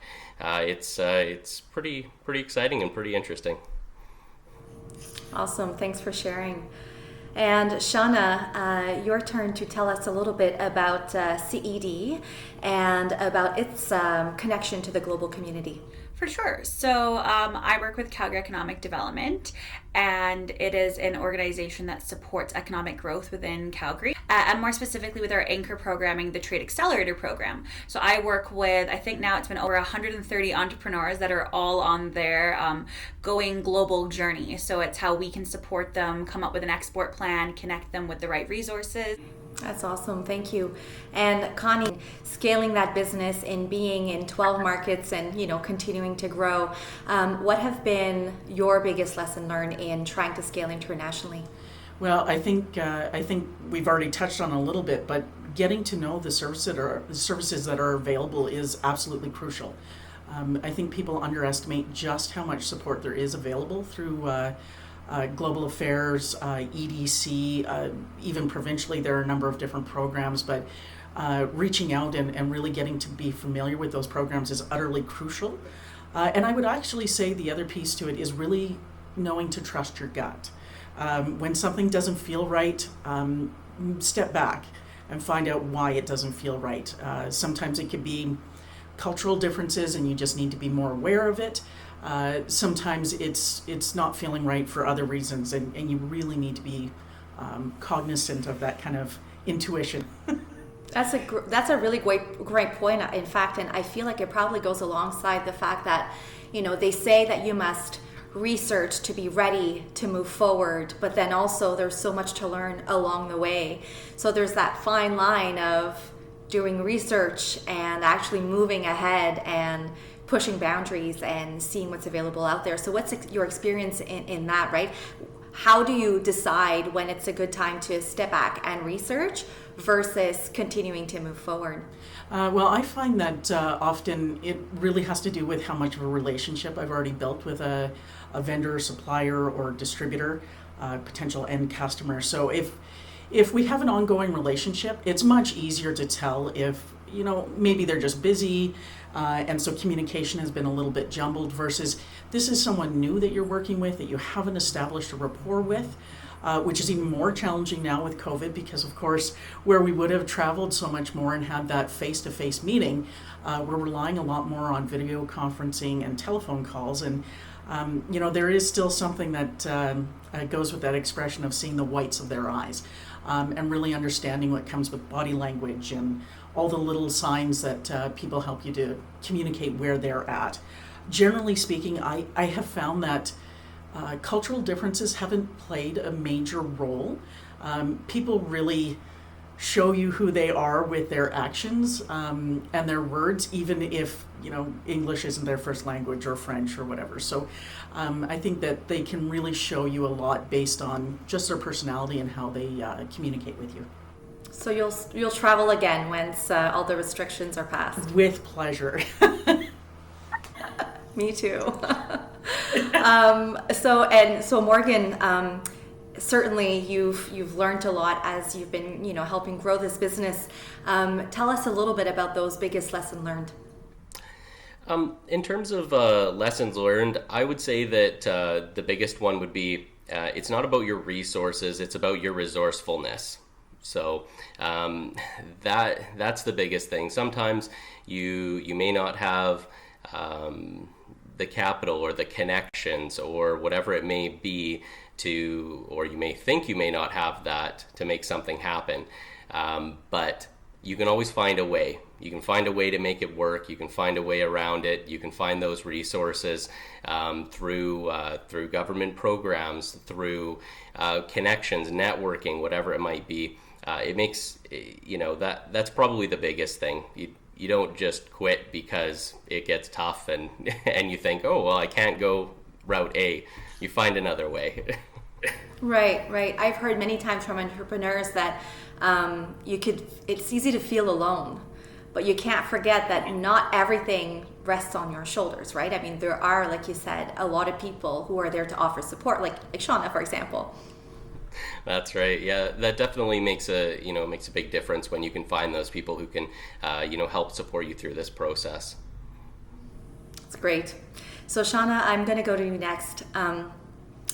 Certainly, exporters face a lot of challenge as they're trying to grow and sell and offer their service outside of Canada. So in your experience, what have been the most significant challenges, and how do you see entrepreneurs navigating through them? So I'm going to kind of also not include, because we have another kind of discussion on COVID, so I'll talk about that a little bit later. Of course, I know that's a big one right now, but I would say over information and funding. So I'd say that there's a lot of resources out there, but how do you find what's the best fit for you as an entrepreneur? But also funding. How do you know what's out there in regards to export support, in regards to funding available? So I find that it's a lot of digging for entrepreneurs, and when I find these smaller SMEs and startups that really they are between 1 to 10 employees, does someone have that capacity to be able to go through and find the resources that are available specific to them as a company? Because there's some great ones out there, but it's just knowing where to look and knowing what agencies to go to, and whether you can really work on that yourself. And also, it gets overwhelming when you have a lot of information out there. So if you Google exporting Canada, right, it's a lot of information, and it can be really overwhelming for entrepreneurs as they're looking at kind of like the whole pie, when you have to kind of take it piece by piece and figure out your plan to going international. And I think sometimes that's why it's more reactive than proactive. So they're like, oh, we have a PO, or oh, we've got a connection here and we're going to go for it right away. And they're like, oh no, now what do? I need this and I need this, and are these regulations in play? So I think it does get overwhelming for companies. That's interesting. I've seen that quite a bit myself, for sure. Morgan, what has been the most significant challenges for your business in trying to scale internationally, and how are you navigating those challenges? Well, I think one of the big things was getting noticed on different continents and in different developing nations and places that had a need for hospitals and affordable housing, probably for the last 10 years, not just as of today and during the pandemic. They've needed this for many years, and getting into those areas and getting noticed and getting connected with the right people. That was definitely a challenge at the very beginning, but working through the Trade Commissioner Service got us connected to a lot of the right people in a lot of the right areas on different continents, and then building on that with government liaisons allowed us to get into many different countries and deal with many different governments at the level we had to deal with them at. So. That's kind of how we overcame it, and that was kind of our biggest issue right at the very beginning. So I'm going to keep with you and go into the COVID scenario, right? I mean, COVID has impacted most entrepreneurs, some in a good way, some less so. But how has it been for your business, and how have you been navigating the changing environment? Actually, it's really been a catalyst for us going global. What we found is that this need for hospitals and the need for hospital beds on a global scale is very significant. So COVID-19 really brought that to the forefront. There's many nations in Africa, for example, that they needed dozens and dozens of hospitals before COVID. But what COVID did was bring that to the forefront. They said, wow, we needed these for 10 years. Now we really need them, and we're getting the recognition that we need them, and we're getting the support from the World Bank and other organizations and the World Health Organization. And so these projects are now being funded that were never funded in the past. And so it's in a matter of 30 days, we received somewhere in that range of 15 plus billion in RFPs, requests for proposals, for our turnkey hospital facilities. So that's globally. So that just goes to show the need that's out there. And then even more so the need for affordable housing, which has always been there. However, COVID-19, there's a lot of people out of work. Affordable housing is even more in need than it ever was before. COVID-19 has been a catalyst for us going global and seeing that growth. Connie, how has your business been impacted by COVID-19, and how are you navigating the changing environments? So for a lot of customers, cash flow right now is probably the single biggest challenge. When a lot of customers have been shy to make purchases, or they've slowed down because more people are working at home, and there's just been so many changes. So cash flow really, from our customer perspective, most of them have found that cash flow is their biggest challenge. So we face that by creating a program where effectively, internationally, We said, well, you know what? That's what EDC has this great program for. So by using trade assurance with large customers, we're able to get that security, advance on a project, and because the system saves them money monthly, we charge an interest rate on that, and then we're able to collect, and they're able to save a small margin right from the beginning. So we have a number of projects in the US and Mexico in particular, and hopefully one coming up in India as well that we'll be looking to leverage those programs in addition to the ones we're doing here in Canada. Very good, thank you. And Shauna, how have you been seeing the effects of COVID-19 on the entrepreneurs that you're working with? For sure. So I'm going to use a word that I'm sure everyone's kind of tired of hearing by now, but it does really kind of relate, is the pivot. I'm seeing a lot of companies that have realized that their product or their service or their technology right now, the way it is, was not going to be able to survive or be able to continue the way it was. So people that are pivoting quickly and quick adaptation. So I find that companies that right from the beginning, they were like, okay, well, this is the new normal. We're going to go on with it. This is how we're going to change our services to help consumers more. And this is how we think that our product's going to stay viable. So I find that companies that did that, I think, have been more successful during this pandemic versus companies that are like, oh, we're going to wait it out. We're going to wait it out, because obviously we know now that it's going to be a long wait, right? Years really, I think, before we get to exactly where we were before. I'd say another one though too, and along the same lines of waiting it out versus being proactive, is the travel and the in-person. So a lot of people we're still thinking, and even I said before the pandemic, right, like a really great way to close a deal, a great way to get to know someone is to be there. If you're going to go into a new market, you have to have traveled there. You have to know where your product is going or your service or your technology. So I'm finding that where companies are really trying to adapt to, if there are virtual trade shows going on, if there's virtual events like this lovely one, really that they're being purposeful with it, right? They're deciding, okay, well, here are the goals I'm going to have going into this virtual conference or this virtual trade show, and this is what I want to achieve. And we mentioned it throughout, but there is support, right? You're not doing this alone. So on that, maybe you want to tell us a little bit about the tools or the resources or the organizations that are there to support entrepreneurs and helping them scale internationally. Now, obviously, you guys are one, but maybe you want to tell us a little bit more about that and others that you utilize. Like I mentioned, Trade Commissioner Service is a great resource locally and in market. So if you go to them in market with your export plan, you say, I'm trying to reach out to these companies.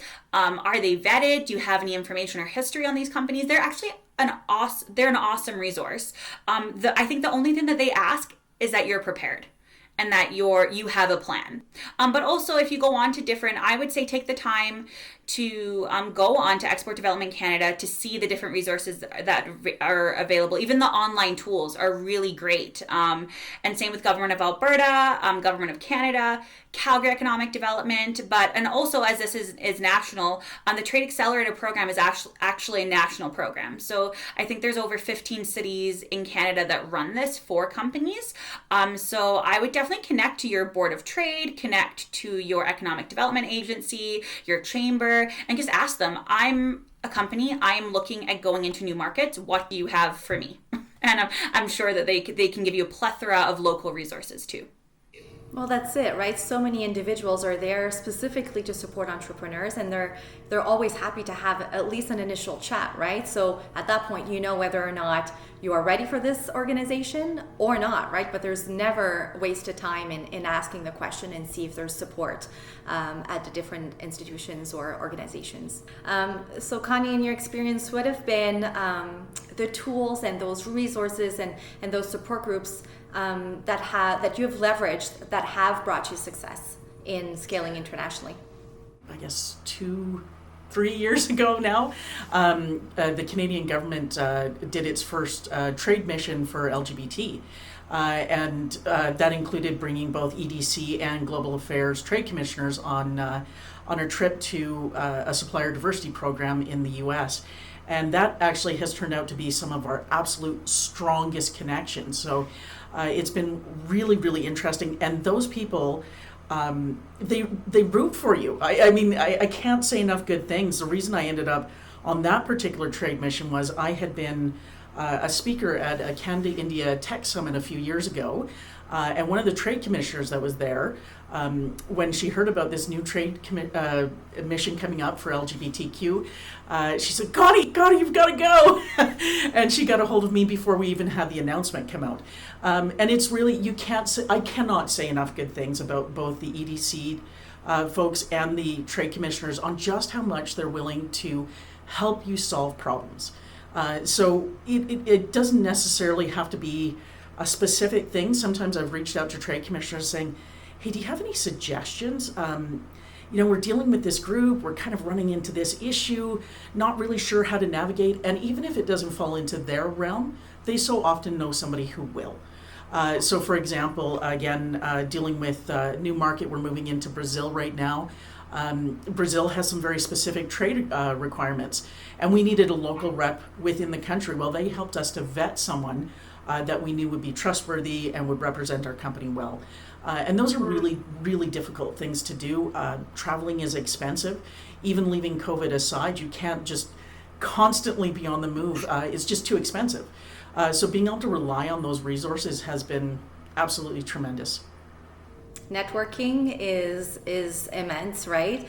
And organizations like EDC, like TCS, and so many others, there's not only the programs that are there, but it's the connections that are also so important, for sure. Yeah, thanks for bringing that up. So Connie, maybe you want to tell us a little bit about your global operations, what they look like today, and how you see it evolving down the road. And when we started out, a lot of our export had to do with who was willing to pay first, who had money in hand that was going to buy product. And that drove a lot of our export. We put out a lot of feelers, touch base with lots of different groups to kind of see where were things hot. Right now, I see that changing a lot more as we've become more established in the market. So rather than being quite so diverse, I'd say we're actually starting to focus a little more and try and become a bit more efficient in the markets we're in. Very good. And you are a Canadian anchored business, right? Obviously. And so what has been, in your experience, the advantage of this? And will you continue to be a Canadian anchored business in the future? More and more we're having automation in manufacturing. And when you have automated manufacturing, it's not the cost of labor that's going to drive where you manufacture. So one of the things that we've found is we did the analysis, and we are actually moving all of our manufacturing back to Edmonton.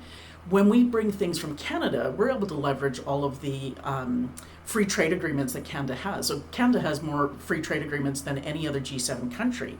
So now, by contrast, some of our smaller units that were originally produced in China, well, that product gets shipped to, say, Israel. Well, Canada has free trade with Israel, but because the product's country of origin was China, it got hit with a 15% tax. Now, the same product produced here in Edmonton and I shipped to Israel, zero. That's a huge, huge difference when you're talking about products that are a bit more expensive. And one of the really strong things I find is people respond really well to brand Canada. Very good. Morgan, what do your global operations look like today? And how do you see it evolving or changing in the future? Sure. Well, as of today, we're in the process of finalizing turnkey hospital and affordable housing projects on a global scale. So we have representatives in Canada, the US, Latin America, Africa, Europe, Asia Pacific, and they are the ones that are really pushing our product to that global market at this time. I think that as a large-scale developer, Canada is a great place to be based. We have as Canadians, we have a good reputation globally. People love to deal with Canadians, and I've never had a bad response going into really any country in the world and and speaking with different governments and representatives there. So it's great to have that response of, oh, you're Canadian? That's great. We know you guys do quality things. We know that you guys have a good reputation, and this is, it really helps open those doors. So in terms of would we want to be based somewhere else, I don't think that's the case at this time. I think that people like the Canadian products. They like dealing with a Canadian business, and there's lots of positives around that. So it's a good place to start, and it's a good place to continue on from. That's really good. So you have your design and engineering here, marketing. Do you have, outside of representatives, do you have manufacturing outside of Canada to be closer to your customers? How does that work? Yeah, so at this moment, our manufacturing facilities are located internationally. Just cost-wise, that's the best for us at this time. However, we are seriously looking at what our long-term ability is to produce this product in Canada, and that appears to be where we're headed with this, just for all of the reasons I mentioned earlier about people loving that Canadian content. Shauna, in your case, how do you feel it has been for the individuals and your entrepreneurs that you're working with in being anchored in Canada? And do you seeing them wanting to stay? Is that something that's in the mindset of companies you're working with? For sure. So I kind of say that they are growing or expanding globally and growing locally. I personally think that the Canadian brand is perceived very positively, like everyone else has been saying today. I think it's about quality. So they know when they're getting a product, service, technology, that they know that it's going to be quality what they're getting. That we are, as I know it's a stereotype, but I think it's very true. We are friendly, we are approachable, and yeah, safety standards. I think our safety standards here in Canada are some of the best in the world. So I think all of those kind of go and encompass together that we're ready. Canadian companies are ready, and I think we're really set on the world stage. Very good. Thank you very much. And I'm going to ask you, if you were to leave an entrepreneur with an important piece of advice, what would that final piece of advice be for those entrepreneurs who want to be successful outside of the country and scale internationally? I would say that the world needs more Canada. So go for it, right? Don't be shy. Like get out there, right? Make yourself known as a contender and a competitor on this world stage, but have a plan. So I'd say that's a big one. Get out there. Don't be shy, but have a plan. Very good. Morgan, what would be your final piece of advice for an entrepreneur who's looking to pursue global expansion? I'd say I got 2 points. Number one would be check to see what government services are available at no cost, which will assist you with your global expansion. There's lots of them. It's pretty amazing once you get into it to see the support that you have from so many different organizations.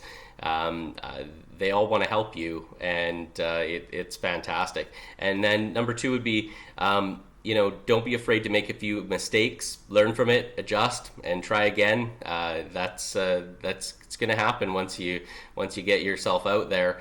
But you just keep going and learn from it. Thank you for those words, Morgan. I appreciate that. And Connie, the final words will be with you. So I'm going to ask you the same question. What is that final piece of advice that you want to leave with entrepreneurs who are looking to scale globally? You know what? I think when you're talking about going global, you absolutely have to talk about the TCs and EDC. I cannot say enough good things about those services. They are people who really advocate for your businesses. They have so much market knowledge. I can't imagine starting again without building that relationship with those folks. Thank you for that. I appreciate that very much. And thank you to all of you for sharing your insights today with Canada's entrepreneur community. And on that note, Catherine, back to you. It's now the moment we've all been waiting for, to announce our winners. We have a very special guest that many of you know from the hit show Dragon's Den. Michelle Romano is the co-founder and president of ClearBank. ClearBank has invested over $1 billion in over 2,600 e-commerce companies. Michelle started 5 companies before her 33rd birthday and exited 2 before her 30th. In 2015, Michelle became the youngest judge on CBC's Dragon's Den, and she's been a dragon for the last 5 seasons. Before I pass the stage over to Michelle, I want you to know that everyone here is a winner today. Today was a great opportunity to practice your virtual pitch, to gain foundational knowledge on going global, and to take your business to the next level. But now, over to you, Michelle. Hello, Canadian entrepreneurs and all of those watching. I'm honored to be here today to announce the winners of the Canadian Export Challenge for the Prairies region, where I'm from. As a serial entrepreneur myself, I commend you all for putting your ideas out there, pitching, and look forward to hearing your name in the future, representing Canada on the global scale. And now, presenting this year's winner of the Canadian Export Challenge for the Prairie region,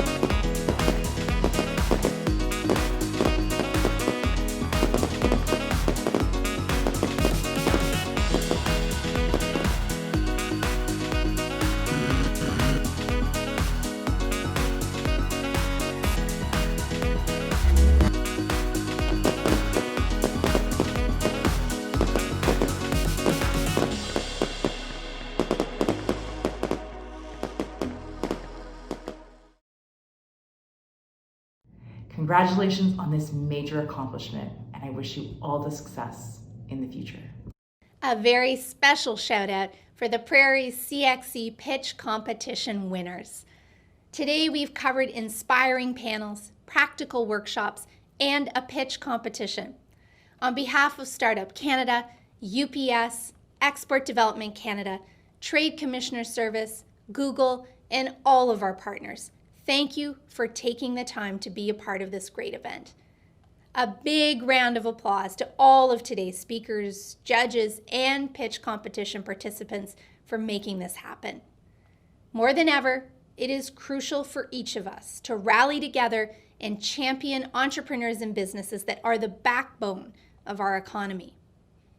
Make sure you keep talking to our partners at UPS, EDC, TCS, Google, Scotiabank, MasterCard, CIPO, OSME, MyTax, and Innovation Canada to see how they can help take your company global.